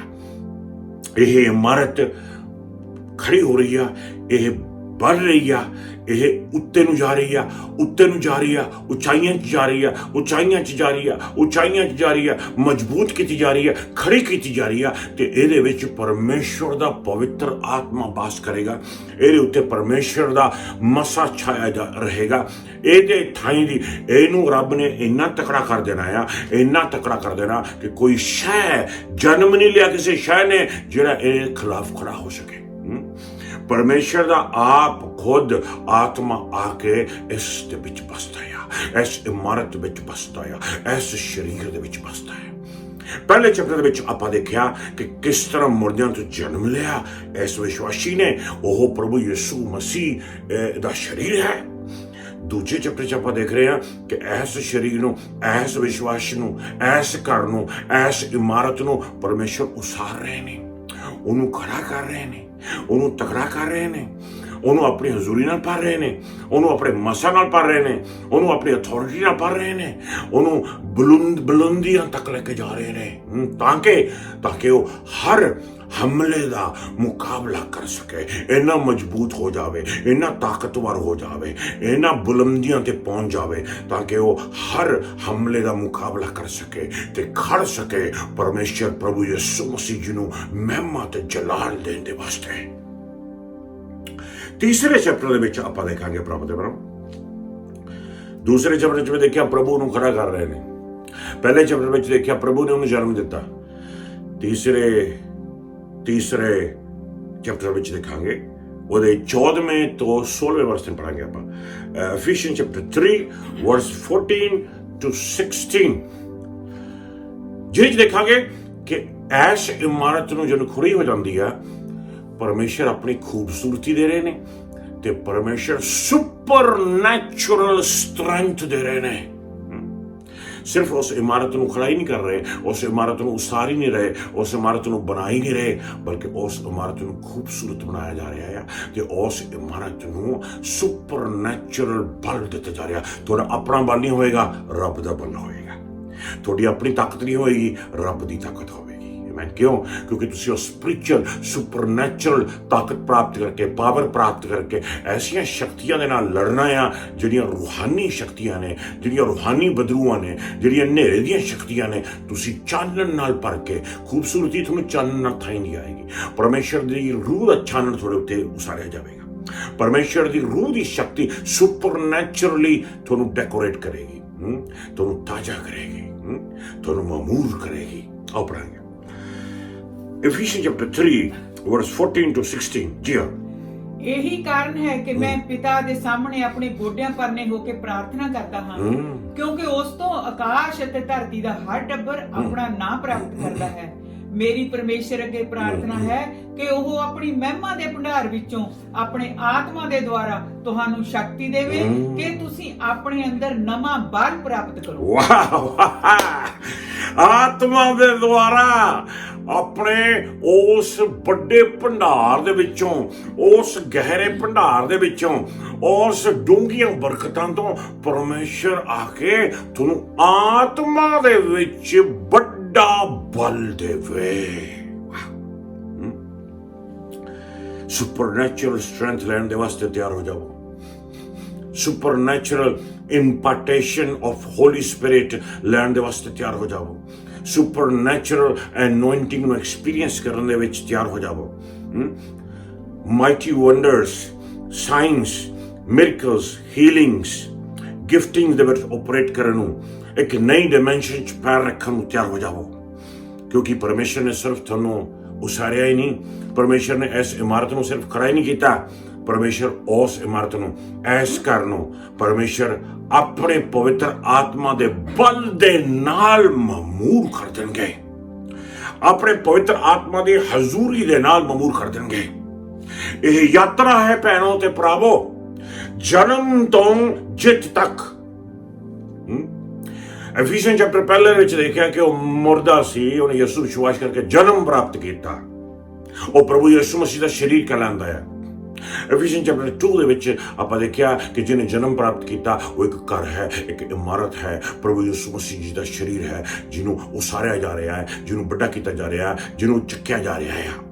ਤੀਸਰੇ ਚੈਪਟਰ ਵਿੱਚ ਦੇਖਿਆ ਕਿ ਪਰਮੇਸ਼ਰ ਨੇ ਉਹਨੂੰ ਰੂਹ ਦਾ ਬਲ ਦਿੱਤਾ, ਪਰਮੇਸ਼ਰ ਨੇ ਸਾਹ ਫੂਕਤਾ ਉਹਦੇ ਉੱਤੇ, ਪਰਮੇਸ਼ਰ ਨੇ ਆਪਣੀ ਆਤਮਾ ਦੇਤੀ ਉਹਨੂੰ, ਪਰਮੇਸ਼ਰ ਨੇ ਆਪਣਾ ਮਸਾ ਦਿੱਤਾ ਉਹਨੂੰ, ਆਪਣੀ ਅਥਾਰਟੀ ਦੇਤੀ ਉਹਨੂੰ, ਤਾਂ ਕਿ ਉਹ ਸੁਪਰਨੈਚੁਰਲੀ ਪ੍ਰਪੇਅਰ ਕੀਤਾ ਜਾਵੇ, ਇਕਵਿਪ ਕੀਤਾ ਜਾਵੇ ਸੁਪਰਨੈਚੁਰਲ ਗਿਫਟਿੰਗਸ ਦੇ ਨਾਲ। ਪਤਰਸ ਤੁਰਦਾ ਸੀ ਤੇ ਪਤਰਸ ਤੁਰਨ ਦੇ ਨਾਲ ਉਹਦੀ ਛਾਂ ਦੇ ਕਰਕੇ ਲੋਕ ਠੀਕ ਹੋ ਜਾਂਦੇ ਸਨ। ਜਿੱਦਾਂ ਨੂੰ ਤੁਸੀਂ ਦੇਖੋਗੇ ਰੱਬ ਦੇਖੇਗਾ, ਜਿਹਨੂੰ ਛੂਓਗੇ ਰੱਬ ਛੂ ਲੇਗਾ। ਜਿੱਥੇ ਪੈਰ ਰੱਖੋਗੇ ਬਰਕਤ ਵਾਲੀ ਧਰਤੀ ਹੋਏਗੀ, ਜਿੱਥੇ ਜਾਓਗੇ ਬਰਕਤ ਲੈ ਕੇ ਜਾਓਗੇ, ਜਿੱਥੋਂ ਆਓਗੇ ਬਰਕਤ ਲੈ ਕੇ ਆਓਗੇ। ਕਿਉਂ? ਕਿਉਂਕਿ ਤੁਹਾਡੇ ਉੱਤੇ ਪਰਮੇਸ਼ਰ ਦਾ ਪਵਿੱਤਰ ਆਤਮਾ ਵਾਸ ਕਰਦਾ ਆ ਤੇ ਰੱਬ ਆਪਣੀ ਰੂਹ ਦੇ ਨਾਲ ਤੁਹਾਨੂੰ ਭਰ ਰਿਹਾ ਆ, ਭਰ ਰਿਹਾ ਆ, ਭਰ ਰਿਹਾ ਆ, ਤੁਹਾਨੂੰ ਉਸਾਰ ਰਿਹਾ ਆ, ਤੁਹਾਨੂੰ ਖੂਬਸੂਰਤ ਬਣਾ ਰਿਹਾ ਆ, ਤੁਹਾਨੂੰ ਰੂਹਾਨੀ ਸੁਪਰਨੈਚੁਰਲ ਬਲ ਦੇ ਰਿਹਾ ਆ। ਚੌਥੇ ਚੈਪਟਰ ਦੇ ਵਿੱਚ ਦੇਖਾਂਗੇ ਆਪਾਂ। ਚੌਥੇ ਚੈਪਟਰ ਦੇ ਵਿੱਚ ਪਰਮੇਸ਼ਰ ਜਿਹੜਾ ਇਹ ਨਇਆ ਇਨਸਾਨ ਖੜਾ ਹੋਇਆ ਆ, ਇਹ ਜਿਹੜੀ ਇਮਾਰਤ ਖੜੀ ਹੋਈ ਆ, ਪਰਮੇਸ਼ਰ ਇਹਨੂੰ ਆਪਣੇ ਨਾਲ ਇੱਕ ਕਰ ਦੇਵੇਗਾ। ਰੱਬ ਇਸ ਨੂੰ ਆਪਣੀ ਰੂਹ ਦੇ ਨਾਲ ਇੱਕ ਕਰ ਦੇਗਾ, ਇਕੱਠਾ ਕਰ ਦੇਗਾ। ਪਰਮੇਸ਼ਰ ਇਹਨੂੰ ਇਕਲੇਸੀਆ ਦੇ ਵਿੱਚ ਯੂਨਿਟੀ ਦੇ ਵਿੱਚ ਪਾ ਦੇਵੇਗਾ। ਇਹ ਏਕਤਾ ਮਹਿਸੂਸ ਕਰੂਗਾ ਇਕਲੇਸੀਆ ਦੇ ਵਿੱਚ, ਇਹ ਏਕਤਾ ਮਹਿਸੂਸ ਕਰੂਗਾ ਆਪਣੇ ਘਰ ਦੇ ਵਿੱਚ। ਜਿਹੜੇ ਤੋਂ ਦੂਰ ਸਨ, ਇਹਦਾ ਹਸਬੈਂਡ, ਇਹਦੇ ਵਾਈਫ ਇੱਕ ਹੋ ਜਾਣਗੇ, ਇਹਦੇ ਬੱਚੇ ਦੇ ਨਾਲ ਇੱਕ ਹੋ ਜਾਣਗੇ, ਇਹਦੇ ਮਾਪੇ ਦੇ ਨਾਲ ਇੱਕ ਹੋ ਜਾਣਗੇ, ਉਹ ਵੀ ਬਚਾਏ ਜਾਣਗੇ। ਚਰਚ ਦੇ ਵਿੱਚ ਵੀ ਹੋਰ ਵਿਸ਼ਵਾਸੀ ਦੇ ਨਾਲ ਇੱਕ ਹੋ ਜਾਣਗੇ। ਲੀਡਰਸ ਦੇ ਵਿੱਚ ਵੀ ਏਕਤਾ ਆ ਜਾਵੇਗੀ, ਲੀਡਰਸ ਦੇ ਵਿੱਚ ਵੀ ਯੂਨਿਟੀ ਆ ਜਾਵੇਗੀ। ਇਹ ਏਕਤਾ ਚਰਚ ਦੇ ਵਿੱਚ ਆਏਗੀ, ਬੋਡੀ ਆਫ ਕ੍ਰਾਈਸਟ ਵਿੱਚ ਆਏਗੀ। ਇਹ ਏਕਤਾ ਰੱਬ ਦੀ ਰੂਹ ਦੇ ਨਾਲ ਆਏਗੀ। ਜਿਉਂ-ਜਿਉਂ ਇਹ ਇੱਕ ਹੋਈ ਜਾਏਗਾ, ਜਿਉਂ-ਜਿਉਂ ਇਹ ਪਰਮੇਸ਼ਵਰ ਦੇ ਭਵਿੱਖ ਦੇ ਕੰਮਾਂ ਦੇ ਵਾਸਤੇ ਤਿਆਰ ਕੀਤਾ ਜਾਏਗਾ ਤੇ ਪਰਮੇਸ਼ਵਰ ਦੀ ਅਥਾਰਟੀ ਦੇ ਵਿੱਚ ਖੜਾ ਹੋਵੇਗਾ। ਏਕਤਾ ਥਾਈਂਦੀ, ਉਹ ਪਿਆਰ ਥਾਈਂਦੀ, ਉਹ ਸ਼ਾਂਤੀ ਥਾਈਂਦੀ, ਉਹ ਮਸਾ ਥਾਈਂਦੀ। ਇਹਦੇ ਵਿੱਚ ਉਹ ਅਥਾਰਟੀ ਆ ਰਹੀ ਆ ਜਿਹੜੀ ਯੂਨਿਟੀ ਦੇ ਵਿੱਚ ਆਉਂਦੀ ਆ। ਪ੍ਰਭੂ ਯਿਸੂ ਮਸੀਹ ਨੇ ਕਿਹਾ ਸੀ, ਜਿੱਥੇ 2 ਜਾਂ 3 ਜਾਣੇ ਮੇਰੇ ਨਾਮ ਦੇ ਵਿੱਚ ਇਕੱਠੇ ਹੁੰਦੇ ਨੇ। ਏਕਤਾ ਦੀ ਗੱਲ ਹੈਗੀ ਇੱਥੇ। ਆਏ ਨਹੀਂ ਵੀ ਹੋ ਕੇ ਆਓ ਬੈਠੀਏ ਇਕੱਠੇ ਹੋ ਜਾਈਏ ਜੀ, ਯਿਸੂ ਨਾਮ 'ਚ ਇਕੱਠੇ ਹੋਏ ਆ ਆਪਾਂ, ਠੀਕ ਹੈ, ਲੇਕਿਨ ਦਿਲਾਂ ਦੇ ਵਿੱਚ ਹਜੇ ਫਰਕ ਨੇ, ਦਿਲਾਂ ਦੇ ਵਿੱਚ ਹਜੇ ਵੀ ਏਕਤਾ ਨਹੀਂ ਗਈ, ਮਨਾਂ ਦੇ ਵਿੱਚ ਹਜੇ ਵੀ ਏਕਤਾ ਨਹੀਂ ਗਈ। ਨਹੀਂ, ਆਪਾਂ ਇੱਕ ਹੋਣਾ ਆ ਰੂਹ ਦੇ ਵਿੱਚ, ਇੱਕ ਹੋਣਾ ਆ ਪ੍ਰਭੂ ਦੇ ਬਿਨਾਂ ਪਿਆਰ ਦੇ ਵਿੱਚ, ਇੱਕ ਹੋਣਾ ਆ ਸ਼ਾਂਤੀ ਦੇ ਵਿੱਚ, ਇੱਕ ਹੋਣਾ ਆ ਚਰਚ ਦੇ ਨਾਲ, ਭੈਣ ਭਰਾਵਾਂ ਦੇ ਨਾਲ, ਲੀਡਰਸ ਨਾਲ। ਜਦੋਂ ਏਕਤਾ ਆ ਜਾਏਗੀ ਰੂਹ ਦੀ, ਉਦੋਂ ਪਰਮੇਸ਼ਵਰ ਦੀ ਇਹ ਅਥਾਰਟੀ, ਪਰਮੇਸ਼ਵਰ ਦਾ ਇਹ ਅਧਿਕਾਰ ਤੁਹਾਡੇ ਵਿੱਚ ਖੜਾ ਕੀਤਾ ਜਾਵੇਗਾ। ਇਹ ਉਸਾਰਿਆ ਜਾਵੇਗਾ ਤੁਹਾਡੇ ਵਿੱਚ। ਹੁਣ ਇਸ ਅਧਿਕਾਰ ਨੂੰ ਤੁਹਾਡੇ ਵਿੱਚ ਖੜਾ ਕਰ ਰਿਹਾ ਆ। ਉਹ ਤੋਂ ਪਹਿਲੇ ਚੈਪਟਰ ਦੇ ਵਿੱਚ ਇੱਕ ਬਲ ਨੂੰ, ਸੁਪਰਨੈਚੁਰਲ ਬਲ ਨੂੰ ਖੜਾ ਕਰ ਰਿਹਾ ਸੀਗਾ। ਉਹ ਤੋਂ ਪਹਿਲੇ ਚੈਪਟਰ ਦੇ ਵਿੱਚ ਇੱਕ ਇਮਾਰਤ ਨੂੰ ਖੜਾ ਕਰ ਰਿਹਾ ਸੀਗਾ। ਉਹ ਤੋਂ ਪਹਿਲੇ ਚੈਪਟਰ ਦੇ ਵਿੱਚ ਜਨਮ ਦੇ ਰਿਹਾ ਸੀ। ਪਹਿਲੇ ਚੈਪਟਰ ਵਿੱਚ ਜਨਮ ਦਿੱਤਾ ਗਿਆ, ਦੂਸਰੇ ਚੈਪਟਰ ਵਿੱਚ ਉਹਨੂੰ ਖੜਾ ਕੀਤਾ ਗਿਆ, ਤੀਸਰੇ ਚੈਪਟਰ ਵਿੱਚ ਉਹਨੂੰ ਸੁਪਰਨੈਚੁਰਲ ਬਲ ਦਿੱਤਾ ਗਿਆ, ਚੌਥੇ ਚੈਪਟਰ ਦੇ ਵਿੱਚ ਉਹਨੂੰ ਸੁਪਰਨੈਚੁਰਲ ਅਥਾਰਟੀ ਦਿੱਤੀ ਜਾ ਰਹੀ ਹੈ। ਆਓ ਦੇਖਾਂਗੇ Ephesians chapter 4 verse 23 ਤੇ 24 ਪੜਾਂਗੇ ਆਪਾਂ। ਜੀ ਹਾਂ, ਐਫਸੀਆਂ ਦਾ ਚੌਥਾ ਚੈਪਟਰ, ਉਹਦਾ 23ਵਾਂ 24ਵਾਂ ਵਰਸ ਵਿੱਚ ਦੇਖਾਂਗੇ, ਜਿੱਥੇ ਤੁਹਾਡੇ ਇਨਰ ਮੈਨ ਨੂੰ, ਜਿਹੜਾ ਉਹ ਸਪਿਰਿਚੁਅਲ ਇਨਸਾਨ ਤੁਹਾਡੇ ਵਿੱਚ ਪੈਦਾ ਹੋਇਆ ਆ, ਜਿਹਨੇ ਪ੍ਰਭੂ ਯਿਸੂ ਵਿਸ਼ਵਾਸ ਕਰਕੇ ਨਾ ਜਨਮ ਲੈ ਲਿਆ, ਉਹਦੀ ਜ਼ਿੰਦਗੀ ਦੇ ਵਿੱਚ ਇਹ ਰੂਹ ਦੀ ਏਕਤਾ ਆ ਰਹੀ ਆ। ਆਓ ਪੜਾਂਗੇ। ਜੀ ਹਾਂ, Ephesians 4:23-24। ਤੁਹਾਡੇ ਮਨ ਅਤੇ ਦਿਲ ਦਾ ਬਿਲਕੁਲ ਨਵਾਂ ਬਣਨਾ ਜ਼ਰੂਰੀ ਹੈ। ਤੁਸੀਂ ਉਸ ਨਵੇਂ ਮਨੁੱਖੀ ਸੁਭਾਅ ਨੂੰ ਪ੍ਰਾਪਤ ਕਰੋ ਜੋ ਪਰਮੇਸ਼ਰ ਦੇ ਸਰੂਪ ਤੇ ਧਾਰਮਿਕਤਾ ਅਤੇ ਪਵਿੱਤਰਤਾ ਦੇ ਦੁਆਰਾ ਰਚਿਆ ਗਿਆ ਹੈ। ਵਾਓ, ਤੁਸੀਂ ਇੱਕ ਐਸੇ ਮਨ ਨੂੰ, ਇੱਕ ਐਸੇ ਸੁਭਾਅ ਨੂੰ, ਤੁਹਾਡਾ ਸੁਭਾਅ ਬਦਲ ਰਿਹਾ ਆ, ਤੁਹਾਡਾ ਐਟੀਟਿਊਡ ਬਦਲ ਰਿਹਾ ਆ, ਤੁਹਾਡਾ ਕਰੈਕਟਰ ਬਦਲ ਰਿਹਾ ਆ। ਯਾਨੀ ਕਿ ਏਕਤਾ ਦੀ ਗੱਲ ਕਰਦੇ ਆ, ਉੱਥੇ ਫਲਾਂ ਦੀ ਵੀ ਗੱਲ ਹੁੰਦੀ ਆ। ਯਾਨੀ ਕਿ ਪਰਮੇਸ਼ਰ ਆਪਣਾ ਪਿਆਰ, ਪਰਮੇਸ਼ਰ ਆਪਣੀ ਸ਼ਾਂਤੀ, ਪਰਮੇਸ਼ਰ ਆਪਣੀ ਖੁਸ਼ੀ ਤੁਹਾਡੇ ਵਿੱਚ ਪਾ ਰਿਹਾ ਹੈਗਾ। ਐਸੀ ਯੂਨਿਟੀ ਆ ਰਹੀ ਹੈ। ਕਿਉਂ ਆ ਰਹੀ ਹੈ ਵੀ ਯੂਨਿਟੀ ਹੈ? ਕਿਉਂਕਿ ਪਰਮੇਸ਼ਰ ਤੁਹਾਡਾ ਮਨ ਹੀ ਬਦਲਦਾ ਹੈ। ਪਰਮੇਸ਼ਰ ਨੇ ਤੁਹਾਨੂੰ ਨया मन देता, परमेश्वर ਤੁਹਾਨੂੰ ਤਾਜ਼ਾ ਮਨ ਦੇਤਾ। ਪਰਮੇਸ਼ਰ ਨੇ ਆਪਣੀ ਬਰਕਤ ਤੁਹਾਡੇ ਉੱਤੇ ਦਿੱਤੀ ਹੈ, ਆਪਣੀ ਰੂਹ ਦੀ ਬਰਕਤ ਤੁਹਾਡੇ ਉੱਤੇ ਦਿੱਤੀ ਹੈ। ਹੁਣ ਇਸ ਯੂਨਿਟੀ ਦੇ ਨਾਲ ਤੁਸੀਂ ਰੱਬ ਨਾਲ ਜੁੜ ਗਏ ਹੋ, ਤੁਸੀਂ ਚਰਚ ਨਾਲ ਜੁੜ ਗਏ ਹੋ, ਤੁਸੀਂ ਬੋਡੀ ਆਫ ਕ੍ਰਾਈਸਟ ਨਾਲ ਜੁੜ ਗਏ ਹੋ। ਹੁਣ ਇਸ ਏਕਤਾ ਥਾਈਂਦੀ, ਇਸ ਨਵੇਂ ਮਨ ਥਾਈਂਦੀ, ਇਸ ਨਏ ਬਿਹੇਵੀਅਰ ਥਾਈਂਦੀ, ਇੱਕ ਨਏ ਕਰੈਕਟਰ ਥਾਈਂਦੀ, ਨਏ ਐਟੀਟਿਊਡ ਥਾਈਂਦੀ। ਪਰਮੇਸ਼ਵਰ ਦਾ ਨੂਰ ਤੁਹਾਡੇ ਥਾਈਂਦੀ ਚਮਕੇਗਾ, ਪਰਮੇਸ਼ਵਰ ਦਾ ਚਿਹਰਾ ਤੁਹਾਡੇ ਚਿਹਰੇ ਤੇ ਚਮਕੇਗਾ, ਤੇ ਜਿਹੜਾ ਵੀ ਤੁਹਾਡੇ ਵੱਲ ਦੇਖੇਗਾ ਉਹ ਰੱਬ ਦੀ ਰੂਹ ਥਾਈਂਦੀ ਛੂਇਆ ਜਾਵੇਗਾ। ਪ੍ਰਭੂ ਇਸ ਇਮਾਰਤ ਨੂੰ, ਇਸ ਇਨਰ ਮੈਨ ਨੂੰ ਖੜਾ ਕਰ ਰਹੇ ਨੇ, ਆਪਣੀ ਰੂਹ ਦੀ ਏਕਤਾ ਦੇ ਰਹੇ ਨੇ, ਆਪਣਾ ਫਲ ਦੇ ਰਹੇ ਨੇ, ਤਾਂ ਕਿ ਉਹਨਾਂ ਵਿੱਚ ਹੁਣ ਉਸ ਇਮਾਰਤ ਵਿੱਚ ਰੱਬ ਦੀ ਝਲਕ ਆ ਸਕੇ, ਉਸ ਘਰ ਦੇ ਵਿੱਚ ਪਰਮੇਸ਼ਰ ਦਾ ਚਾਨਣ ਨਜ਼ਰ ਆ ਸਕੇ, ਤੁਹਾਡੀਆਂ ਜ਼ਿੰਦਗੀਆਂ 'ਚ ਪਰਮੇਸ਼ਰ ਦਾ ਕਰੈਕਟਰ ਨਜ਼ਰ ਆ ਸਕੇ, ਪਰਮੇਸ਼ਰ ਦਾ ਚਿਹਰਾ ਨਜ਼ਰ ਆ ਸਕੇ ਤੁਹਾਡੀਆਂ ਜ਼ਿੰਦਗੀਆਂ ਦੇ ਵਿੱਚ। ਪਹਿਲੇ ਚੈਪਟਰ ਵਿੱਚ ਆਪਾਂ ਦੇਖ ਰਹੇ ਕਿ ਅੱਜ ਜਨਮ ਤੋਂ ਜਿੱਤ ਤੱਕ। ਪਹਿਲੇ ਚੈਪਟਰ ਵਿੱਚ ਦੇਖਿਆ ਆਪਾਂ ਕਿਸ ਤਰ੍ਹਾਂ ਜਨਮ ਹੋਇਆ, ਕਿਉਂਕਿ ਉਹਨੇ ਯਿਸੂ ਵਿਸ਼ਵਾਸ ਕਰ ਲਿਆ। ਦੂਸਰੇ ਚੈਪਟਰ ਵਿੱਚ ਦੇਖਿਆ ਆਪਾਂ ਕਿ ਕਿਸ ਤਰ੍ਹਾਂ ਪ੍ਰਭੂ ਨੇ ਉਹਨੂੰ ਖੜਾ ਕੀਤਾ, ਇਹ ਬੋਡੀ ਆਫ ਕ੍ਰਾਈਸਟ ਹੈ। ਤੀਸਰੇ ਚੈਪਟਰ ਵਿੱਚ ਆਪਾਂ ਦੇਖਿਆ ਕਿ ਕਿਸ ਤਰ੍ਹਾਂ ਪਰਮੇਸ਼ਰ ਨੇ ਆਪਣੇ ਮਿਸਟਰੀਅਸ ਵੇਸ ਦੇ ਥਾਈਂਦੀ ਉਹਨੂੰ ਆਪਣੀ ਤਾਕਤ ਦਿੱਤੀ, ਉਹਨੂੰ ਸੁਪਰਨੈਚੁਰਲ ਤਾਕਤ ਦਿੱਤੀ ਗਈ ਹੈ। ਤੀਸਰੇ ਚੈਪਟਰ 'ਚ ਦੇਖਿਆ ਸੀ ਆਪਾਂ ਇਹ, ਚੌਥੇ ਚੈਪਟਰ 'ਚ ਦੇਖਿਆ ਆਪਾਂ ਕਿ ਕਿਸ ਤਰ੍ਹਾਂ ਉਹਨੂੰ ਰੂਹ ਦੀ ਏਕਤਾ ਮਿਲੀ, ਕਿਸ ਤਰ੍ਹਾਂ ਉਹ ਰੂਹ ਦੇ ਫਲਾਂ 'ਚ ਬਦਲਿਆ ਆ, ਕਿਸ ਤਰ੍ਹਾਂ ਉਹਦਾ ਐਟੀਟਿਊਡ ਬਦਲ ਗਿਆ, ਕਿਸ ਤਰ੍ਹਾਂ ਉਹਦਾ ਕੈਰੈਕਟਰ ਬਦਲ ਗਿਆ। ਕਿਉਂ? ਕਿਉਂਕਿ ਉਹ ਨਵਾਂ ਇਨਸਾਨ ਹੈ, ਇਹਨੂੰ ਨਵਾਂ ਮਨ ਦਿੱਤਾ ਗਿਆ ਆ, ਇਹਨੂੰ ਨਵਾਂ ਬਿਹੇਵੀਅਰ ਦਿੱਤਾ ਗਿਆ ਹੈ, ਇਹਦਾ ਬੋਲਣਾ ਚੱਲਣਾ ਬਦਲ ਗਿਆ। ਉਹ ਗੀਤ ਨਹੀਂ ਆਪਾਂ ਗਾਣੇ ਹੁੰਦੇ, ਬਦਲ ਗਿਆ ਮੇਰਾ ਸਾਰਾ ਜੀਵਨ ਬਦਲ ਗਿਆ। ਇੱਥੇ ਆ ਕੇ ਬਦਲਣਾ ਜੀਵਨ। ਲੇਕਿਨ ਉਹ ਜੀਵਨ ਬਦਲਣ ਤੋਂ ਪਹਿਲਾਂ ਪ੍ਰਾਪਤ ਭੈਣੋ, ਉਸ ਚੌਥੇ ਚੈਪਟਰ ਤੋਂ ਪਹਿਲਾਂ, ਉਹ ਤੋਂ ਪਹਿਲਾਂ ਕਿ ਬਦਲੇ, ਚੌਥੇ ਚੈਪਟਰ ਤੋਂ ਪਹਿਲਾਂ ਤੁਹਾਨੂੰ ਸੁਪਰਨੈਚੁਰਲ ਤਾਕਤ ਮਿਲੀ ਹੈ। ਉਹ ਤਾਕਤ ਮਿਲਣ ਤੋਂ ਪਹਿਲਾਂ ਦੂਸਰੇ ਚੈਪਟਰ ਦੇ ਵਿੱਚ ਤੁਸੀਂ ਉਸਾਰੇ ਗਏ ਹੋ, ਖੜੇ ਕੀਤੇ ਗਏ ਹੋ, ਇੱਕ ਮੰਦਰ ਖੜਾ ਕੀਤਾ ਜਾ ਰਿਹਾ ਹੈ। ਲੇਕਿਨ ਪਹਿਲੇ ਚੈਪਟਰ ਦੇ ਵਿੱਚ ਪ੍ਰਾਪਤ ਭੈਣੋ, ਪਰਮੇਸ਼ਰ ਨੇ ਤੁਹਾਨੂੰ ਜਨਮ ਦਿੱਤਾ। ਅੱਜ ਦੇਖ ਰਹੇ ਆਪਾਂ ਜਨਮ ਤੋਂ ਜਿੱਤ ਤੱਕ। ਐਫੀਸੀਅੰਸ ਦੀ ਕਿਤਾਬ ਆਪਾਂ ਪੜ੍ਹ ਰਹੇ ਹੈਗੇ ਆ ਤੇ ਆਪਾਂ ਆਲਰੇਡੀ ਉਹਦੇ 4 ਪੁਆਇੰਟ ਦੇਖ ਚੁੱਕੇ ਹੈਗੇ ਆ। ਸੋ ਪਹਿਲੇ ਪੁਆਇੰਟ ਦੇ ਵਿੱਚ ਜਨਮ ਲਿਆ, ਦੂਸਰੇ ਪੁਆਇੰਟ ਦੇ ਵਿੱਚ ਖੜਾ ਕੀਤਾ ਗਿਆ, ਤੀਸਰੇ ਪੁਆਇੰਟ ਦੇ ਵਿੱਚ ਉਹਨੂੰ ਸੁਪਰਨੈਚੁਰਲ ਤਾਕਤ ਮਿਲੀ ਹੈਗੀ ਆ, ਚੌਥੇ ਪੁਆਇੰਟ ਦੇ ਵਿੱਚ ਉਹਦੇ ਵਿੱਚ ਰੂਹ ਦੀ ਏਕਤਾ ਆ ਗਈ ਹੈਗੀ। ਪੰਜਵੇਂ ਪੁਆਇੰਟ ਵਿੱਚ ਦੇਖਾਂਗੇ, ਪੰਜਵੇਂ ਪੁਆਇੰਟ ਦੇ ਵਿੱਚ ਚੈਪਟਰ 5 ਵਰਸ 1 ਐਂਡ 2 ਦੇਖਾਂਗੇ ਤੇ ਵਰਸ 18 ਵੀ ਆਪਾਂ ਦੇਖਾਂਗੇ। ਪੰਜਵੇਂ ਚੈਪਟਰ ਦੇ ਵਿੱਚ ਉਹਨੇ ਹੁਣ ਪਹਿਲਾ ਕਦਮ ਉਠਾਇਆ, फिर दूसरा कदम उठाया, फिर तीसरा कदम उठाया, जानी के वो चलने लग गया। ਇਹ ਨया ਇਨਸਾਨ ਜਿਹੜਾ ਖੜਾ ਹੋਇਆ ਸੀ, ਉਹਨੂੰ ਇੰਨਾ ਮਜ਼ਬੂਤ ਕਰਤਾ, ਹੁਣ ਇਹ ਚੱਲਣ ਲੱਗ ਗਿਆ। ਵਾਹ!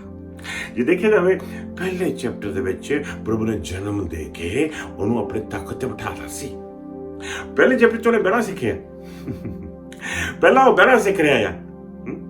ਦੂਜੇ ਚੈਪਟਰ ਦੇ ਵਿੱਚ ਉਹ ਖੜਾ ਹੋਣਾ ਸਿੱਖ ਰਿਹਾ ਹੈ, ਦੂਸਰੇ ਚੈਪਟਰ ਵਿੱਚ ਖੜਾ ਹੋਣਾ ਸਿੱਖ ਰਿਹਾ, ਤੀਸਰੇ ਚੈਪਟਰ ਵਿੱਚ ਉਹ ਮਜ਼ਬੂਤ ਹੋਣਾ ਸਿੱਖ ਰਿਹਾ, ਚੌਥੇ ਚੈਪਟਰ ਦੇ ਵਿੱਚ ਉਹ ਇੱਕ ਦੂਸਰੇ ਦੇ ਨਾਲ ਰਹਿਣਾ ਸਿੱਖ ਰਿਹਾ, ਪੰਜਵੇਂ ਚੈਪਟਰ ਦੇ ਵਿੱਚ ਉਹ ਤੁਰਨਾ ਸਿੱਖ ਰਿਹਾ।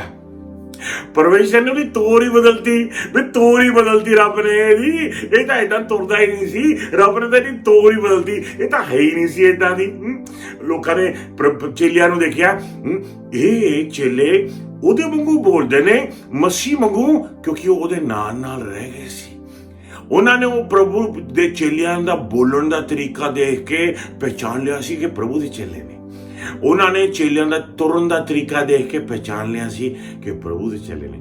ਕਿੰਨੇ ਸਾਲ ਦੀ ਗੱਲ ਹੈਗੀ ਆ, ਮੈਂ ਇੰਡੀਆ ਗਿਆ ਸੀ ਤੇ ਉਹ ਪਿੰਡ ਗਿਆ, ਡੈਡੀ ਦੇ ਪਿੰਡ ਗਿਆ ਤੇ ਜਦੋਂ ਅੰਦਰ ਬੜੇ ਹੈਗੇ ਆ, ਅੰਦਰ ਵੜਦੇ ਸਾਰੀ ਬੈਠ ਕੇ ਆ ਤੇ ਉਹ ਬਾਹਰ ਕੋਈ ਬੰਦੇ ਬੈਠੇ ਹੋਏ ਸੀਗੇ, ਸੜਕ ਤੇ ਬਾਹਰ ਦਰਵਾਜ਼ੇ ਤੋਂ ਅੰਦਰ ਆਉਣ ਤੋਂ ਪਹਿਲਾਂ ਉਹ ਵੀ ਮਗਰ ਆ ਗਏ ਤੇ ਉਹ ਆ ਕੇ ਦਰਵਾਜ਼ਾ ਖਟਖਟਾਇਆ ਤੇ ਜਿਸ ਘਰ ਵਿੱਚ ਗਏ ਸੀ ਅੰਕਲ, ਉਹਨਾਂ ਨੇ ਦਰਵਾਜ਼ਾ ਖੋਲਿਆ ਤੇ ਜਦੋਂ ਦਰਵਾਜ਼ਾ ਖੋਲਿਆ ਤੇ ਉਹ ਕਹਿੰਦੇ ਨੇ, ਮੇਰੇ ਵੱਲ ਇਸ਼ਾਰਾ ਜਿਹਾ ਕਰਦੇ ਨੇ, ਕਹਿੰਦੇ ਨੇ ਇਹ ਉਜਾਗਰ ਦਾ ਪੁੱਤ ਨਹੀਂ ਹੈ, ਉਜਾਗਰ ਦਾ ਮੁੰਡਾ ਨਹੀਂ ਗਾ ਇਹ। ਤੇ ਉਹ ਕਹਿੰਦੇ ਹਾਂਜੀ, ਤੁਹਾਨੂੰ ਕਿੱਦਾਂ ਪਤਾ ਲੱਗਿਆ? ਇਹਦੀ ਤੋੜ ਦੇਖ ਕੇ ਅਸੀਂ ਪਹਿਚਾਣ ਲਿਆ, ਉਜਾਗਰ ਵਾਂਗੂ ਤੁਰਦਾ ਹੈ। ਡੈਡੀ ਦਾ ਨਾਮ ਉਜਾਗਰ ਸੀਗਾ, ਉਜਾਗਰ ਸਿੰਘ ਢਾਲੀਵਾਲ। ਮੇਰੇ ਡੈਡੀ ਦੀ ਤੋੜ ਦੇਖ ਕੇ ਉਹਨਾਂ ਮੈਨੂੰ ਪਹਿਚਾਣ ਲਿਆ। ਲਓ ਜੀ ਦੇਖੋ ਐਸੀ ਕਿਦਾਂ। ਹੁਣ ਸੋਚੋ, ਆਪਣੀ ਤੋੜ ਦੇਖ ਕੇ ਉਹ ਪਹਿਚਾਨ ਲੈਣਗੇ ਕਿ ਆਪਾਂ ਪ੍ਰਭੂ ਯਿਸੂ ਮਸੀਹ ਜੀ ਦੇ ਬੱਚੇ ਆ, ਪ੍ਰਭੂ ਯਿਸੂ ਮਸੀਹ ਜੀ ਦੇ ਬੇਟੇ ਆ, ਪ੍ਰਭੂ ਯਿਸੂ ਮਸੀਹ ਜੀ ਦੀਆਂ ਧੀਆਂ ਆ। ਆਪਣਾ ਬੋਲਣਾ ਚੱਲਣਾ ਯਿਸੂ ਵਾਂਗੂ ਹੋ ਜਾਏਗਾ, ਆਪਣਾ ਕੰਮ ਕਰਨਾ ਯਿਸੂ ਵਾਂਗੂ ਹੋ ਜਾਏਗਾ। ਹੁਣ ਆਪਾਂ ਰੂਹ ਦੇ ਵਿੱਚ ਚੱਲਣਾ ਸਿੱਖ ਲਵਾਂਗੇ। ਬਥੇਰਾ ਚੱਲਣਾ ਸਿੱਖ ਲਿਆ ਇੱਧਰ ਉੱਧਰ, ਹੁਣ ਰੂਹ ਦੇ ਵਿੱਚ ਚੱਲਣਾ ਸਿਖਾਵੇਗਾ ਰੱਬ ਆਪਾਂ ਨੂੰ। ਪੰਜਵੇਂ ਚੈਪਟਰ ਦੇ ਵਿੱਚ ਰੂਹ ਦੇ ਵਿੱਚ ਕਿੱਦਾਂ ਚੱਲਣਾ। ਪਹਿਲੇ ਚੈਪਟਰ 'ਚ ਬਹਿਣਾ ਸਿੱਖਿਆ, ਦੂਜੇ ਚੈਪਟਰ ਵਿੱਚ ਖੜਾ ਹੋਣਾ ਸਿੱਖਿਆ, ਤੀਜੇ ਚੈਪਟਰ ਵਿੱਚ ਰੋਲਣਾ ਸਿੱਖਿਆ, ਚੌਥੇ ਚੈਪਟਰ ਵਿੱਚ ਇੱਕ ਦੂਜੇ ਦੇ ਨਾਲ ਬਹਿਣਾ ਸਿੱਖਿਆ, ਰਹਿਣਾ ਸਿੱਖਿਆ, ਪੰਜਵੇਂ ਚੈਪਟਰ ਦੇ ਵਿੱਚ ਤੁਰਨਾ ਸਿੱਖਿਆ। ਤੁਰਨਾ ਸਿਖਾ ਰਿਹਾ ਹੈ ਪਰਮੇਸ਼ਰ ਨੂੰ ਆਪਾਂ ਨੂੰ। ਰੂਹ ਦੇ ਵਿੱਚ ਤੁਰਨਾ ਸਿਖਾ ਰਿਹਾ, ਰੂਹ ਦੇ ਵਿੱਚ ਚੱਲਣਾ ਸਿਖਾ ਰਿਹਾ, ਰੂਹ ਵਿੱਚ ਤੁਰਨਾ ਸਿਖਾ ਰਿਹਾ ਤੇ ਰੂਹ ਵਿੱਚ ਭੱਜਣਾ ਵੀ ਸਿਖਾ ਰਿਹਾ। ਰੂਹ ਵਿੱਚ ਬਣੇ ਰਹੀਏ, ਰੂਹ ਦੇ ਨਾਲ ਭਰਦੇ ਰਹੀਏ, ਵਚਨਾਂ ਦੇ ਨਾਲ ਭਰਦੇ ਰਹੀਏ, ਦੂਜੀਆਂ ਬੋਲੀਆਂ ਪ੍ਰਾਰਥਨਾ ਕਰਦੇ ਰਹੀਏ, ਵਚਨਾਂ ਨੂੰ ਆਪਣੀਆਂ ਸੋਚਾਂ ਤੋਂ, ਆਪਣੀਆਂ ਅੱਖਾਂ ਤੋਂ ਦੂਰ ਨਾ ਹੋਣ ਦੇਈਏ ਪ੍ਰਭੂ ਤੇ ਭੈਣੋ। ਕਿਉਂਕਿ ਰੂਹ ਦੇ ਵਿੱਚ ਪਰਮੇਸ਼ਰ ਤੁਹਾਡੇ ਵਿੱਚ ਐਸਾ ਮਨੁੱਖ, ਐਸਾ ਇਨਸਾਨ ਖੜਾ ਕਰ ਰਿਹਾ ਆ ਜਿਹਨੇ ਰੂਹ ਦੇ ਵਿੱਚ ਵੱਡੇ ਵੱਡੇ ਕੰਮ ਕਰਨੇ ਨੇ। ਪਰਮੇਸ਼ਰ ਤੁਹਾਨੂੰ ਇੱਕ ਨਵੀਂ ਡਿਮੈਂਸ਼ਨ 'ਚ ਲੈ ਕੇ ਜਾ ਰਿਹਾ ਆ, ਪਰਮੇਸ਼ਰ ਤੁਹਾਨੂੰ ਇੱਕ ਨਵੇਂ ਸਟੇਜ ਵਿੱਚ ਲੈ ਕੇ ਜਾ ਰਿਹਾ ਆ, ਇੱਕ ਨਵੀਂ ਬਰਕਤ ਵਿੱਚ ਲੈ ਕੇ ਜਾ ਰਿਹਾ ਆ। ਰੂਹ ਦੇ ਵਿੱਚ ਚੱਲਣਾ ਸਿੱਖੀਏ, ਰੂਹ ਦੇ ਵਿੱਚ ਦੇਖਣਾ ਸਿੱਖੀਏ, ਰੂਹ ਦੇ ਵਿੱਚ ਬੋਲਣਾ ਸਿੱਖੀਏ, ਰੂਹ ਦੇ ਵਿੱਚ ਸੋਚਣਾ ਸਿੱਖੀਏ। ਹੁਣ ਸਰੀਰਕ ਕਾਮਨਾਵਾਂ ਨੂੰ ਉਠਾ ਨਾ ਦਈਏ, ਹੁਣ ਪਵਿੱਤਰ ਆਤਮਾ ਦੇ ਫਲਾਂ ਵਿੱਚ ਆ ਗਏ ਆਪਾਂ। ਹੁਣ ਆਪਾਂ ਪਿਆਰ ਸਿੱਖ ਲਿਆ ਆ। ਹੁਣ ਆਪਾਂ ਗਾ ਸਕਦੇ ਹਾਂ ਕਿ ਪਿਆਰ ਹੈ, ਪਿਆਰ ਹੈ, ਮੁਝੇ ਯਿਸੂ ਮਸੀਹ ਸੇ ਪਿਆਰ ਹੈ। ਜਿਹੜਾ ਯਿਸੂ ਮਸੀਹ ਨਾਲ ਪਿਆਰ ਕਰਦਾ ਆ, ਉਹ ਯਿਸੂ ਮਸੀਹ ਨਾਲ ਵੀ ਪਿਆਰ ਕਰੇਗਾ। ਜਿਹੜਾ ਧਰਤੀ ਤੇ ਆ, ਧਰਤੀ ਤੇ ਪ੍ਰਭੂ ਯਿਸੂ ਮਸੀਹ ਦਾ ਸਰੀਰ ਆ, ਜਾਣੀ ਕਿ ਇੱਕ ਦੂਜੇ ਵਿਸ਼ਵਾਸੀ, ਉਹਨਾਂ ਨਾਲ ਵੀ ਪਿਆਰ ਕਰੇਗਾ। ਤੇ ਜਿਹਦਾ ਕਰੈਕਟਰ ਬਦਲ ਗਿਆ, ਜਿਹਦਾ ਬੋਲਣਾ ਚਾਲਣਾ ਬਦਲ ਗਿਆ, ਉਹਦੀ ਤੋਰ ਵੀ ਬਦਲ ਜਾਏਗੀ। ਆਓ ਪੜਾਂਗੇ ਐਫੀਸੀਅਨ ਚੈਪਟਰ 5 ਵਰਸ 1 ਐਂਡ 2 ਤੇ ਫਿਰ ਵਰਸ 18। ਜੀ ਹਾਂ, ਪੰਜਾਬੀ ਚ ਦੇਖਾਂਗੇ। ਐਫਸੀਆਂ ਦੀ ਕਿਤਾਬ 5ਵਾਂ ਚੈਪਟਰ। ਤੁਸੀਂ ਪਰਮੇਸ਼ਰ ਦੀ ਸੰਤਾਨ ਹੋ ਅਤੇ ਉਹ ਤੁਹਾਨੂੰ ਪਿਆਰ ਕਰਦਾ ਹੈ। ਇਸ ਲਈ ਤੁਸੀਂ ਉਸ ਦੀ ਤਰ੍ਹਾਂ ਬਣਨ ਦੀ ਕੋਸ਼ਿਸ਼ ਕਰੋ। ਪਿਆਰ ਵਾਲਾ ਜੀਵਨ ਗੁਜ਼ਾਰੋ, ਜਿਸ ਤਰ੍ਹਾਂ ਮਸੀਹ ਨੇ ਸਾਨੂੰ ਪਿਆਰ ਕੀਤਾ ਅਤੇ ਆਪਣੇ ਆਪ ਨੂੰ ਇੱਕ ਸੁਗੰਧ ਬਲੀ ਦੇ ਤੌਰ ਤੇ ਸਾਡੇ ਵਾਸਤੇ ਪਰਮੇਸ਼ਰ ਦੇ ਸਾਹਮਣੇ ਚੜਾ ਦਿੱਤਾ। ਦੂਸਰਾ ਵਰਸ ਦੇਖਾਂਗੇ, ਫਿਰ ਆਪਾਂ 18ਵਾਂ ਵਰਸ ਪੜਾਂਗੇ। ਜੀ ਹਾਂ, ਪੰਜਾਬੀ ਦੇ ਵਿੱਚ। ਸ਼ਰਾਬ ਪੀਣੀ ਛੱਡ ਦਿਓ, ਨਹੀਂ ਤਾਂ ਇਹ ਤੁਹਾਡਾ ਨਾਸ਼ ਕਰ ਦੇਵੇਗੀ। ਇਸ ਲਈ ਇਸ ਦੀ ਥਾਂ ਪਵਿੱਤਰ ਆਤਮਾ ਨਾਲ ਭਰ ਜਾਓ। ਵਾਓ, ਇੰਗਲਿਸ਼ ਵਿੱਚ ਲਿਖਿਆ ਆ ਵਾਕ ਇਨ ਦ ਸਪਿਰਿਟ। ਦੂਸਰੀ ਬਾਈਬਲ ਵਿੱਚ ਆਪਾਂ ਪੜਾਂਗੇ, ਉਹ 'ਚ ਲਿਖਿਆ ਹੋਵੇਗਾ ਕਿ ਰੂਹ ਦੇ ਵਿੱਚ ਚੱਲਣਾ ਸਿਖਾ ਰਿਹਾ ਆ, ਰੂਹ ਦੇ ਵਿੱਚ ਤੁਰਨਾ ਸਿਖਾ ਰਿਹਾ ਆ। ਆਮੀਨ। 18ਵੇਂ ਵਰਸ ਦੇ ਵਿੱਚ ਰੂਹ ਦੇ ਨਾਲ ਭਰ ਜਾਓ, ਪਵਿੱਤਰ ਆਤਮਾ ਦੇ ਨਾਲ ਭਰ ਜਾਓ, ਪਰਮੇਸ਼ਰ ਦੀ ਹਜ਼ੂਰੀ ਦੇ ਨਾਲ ਭਰ ਜਾਓ ਤੇ ਪ੍ਰਭੂ ਦੇ ਵਿੱਚ ਚੱਲਣਾ ਸਿੱਖੋ। ਉਹ ਪਰਮੇਸ਼ਰ ਜਿਹਨੇ ਪਹਿਲੇ ਚੈਪਟਰ 'ਚ ਤੁਹਾਨੂੰ ਜਨਮ ਦਿੱਤਾ, ਦੂਸਰੇ ਚੈਪਟਰ ਵਿੱਚ ਤੁਹਾਨੂੰ ਖੜਾ ਕੀਤਾ, ਤੀਸਰੇ ਚੈਪਟਰ ਵਿੱਚ ਤੁਹਾਨੂੰ ਤਕੜਾ ਕੀਤਾ, ਚੌਥੇ ਚੈਪਟਰ ਦੇ ਵਿੱਚ ਤੁਹਾਨੂੰ ਏਕਤਾ ਦੇ ਵਿੱਚ ਲੈ ਕੇ ਆਇਆ ਤੇ ਚੌਥੇ ਚੈਪਟਰ 'ਚ 5ਵੇਂ ਚੈਪਟਰ ਵਿੱਚ ਤੁਹਾਨੂੰ ਖੜਾ ਕੀਤਾ, ਤੁਹਾਨੂੰ ਤੁਰਨਾ ਸਿਖਾਇਆ। ਉਹ ਪਰਮੇਸ਼ਰ ਤੁਹਾਡੇ ਨਾਲ ਤੁਰੇਗਾ, ਤੁਸੀਂ ਇਕੱਲੇ ਨਹੀਂ ਹੋ। ਪਹਿਲੇ ਚੈਪਟਰ 'ਚ ਉਹਨੇ ਬਿਠਾਤਾ ਆਪਾਂ ਨੂੰ ਸਵਰਗਾਂ ਦੇ ਤਖਤ ਤੇ, ਦੂਸਰੇ ਚੈਪਟਰ ਵਿੱਚ ਖੜਾ ਕਰਦਾ, ਤੀਸਰੇ ਚੈਪਟਰ ਵਿੱਚ ਤਕੜਾ ਕਰਦਾ, ਚੌਥੇ ਚੈਪਟਰ ਦੇ ਵਿੱਚ ਨਾਲ ਰਹਿਣਾ ਸਿਖਾਉਂਦਾ ਇੱਕ ਦੂਜੇ ਦੇ, 5ਵੇਂ ਚੈਪਟਰ ਦੇ ਵਿੱਚ ਸਾਨੂੰ ਤੁਰਨਾ ਸਿਖਾ ਰਿਹਾ, ਭੱਜਣਾ ਸਿਖਾ ਰਿਹਾ। 6ਵੇਂ ਚੈਪਟਰ ਦੇ ਵਿੱਚ ਕੀ ਸਿਖਾ ਰਿਹਾ ਬਈ? ਲੜਨਾ ਸਿਖਾ ਰਿਹਾ।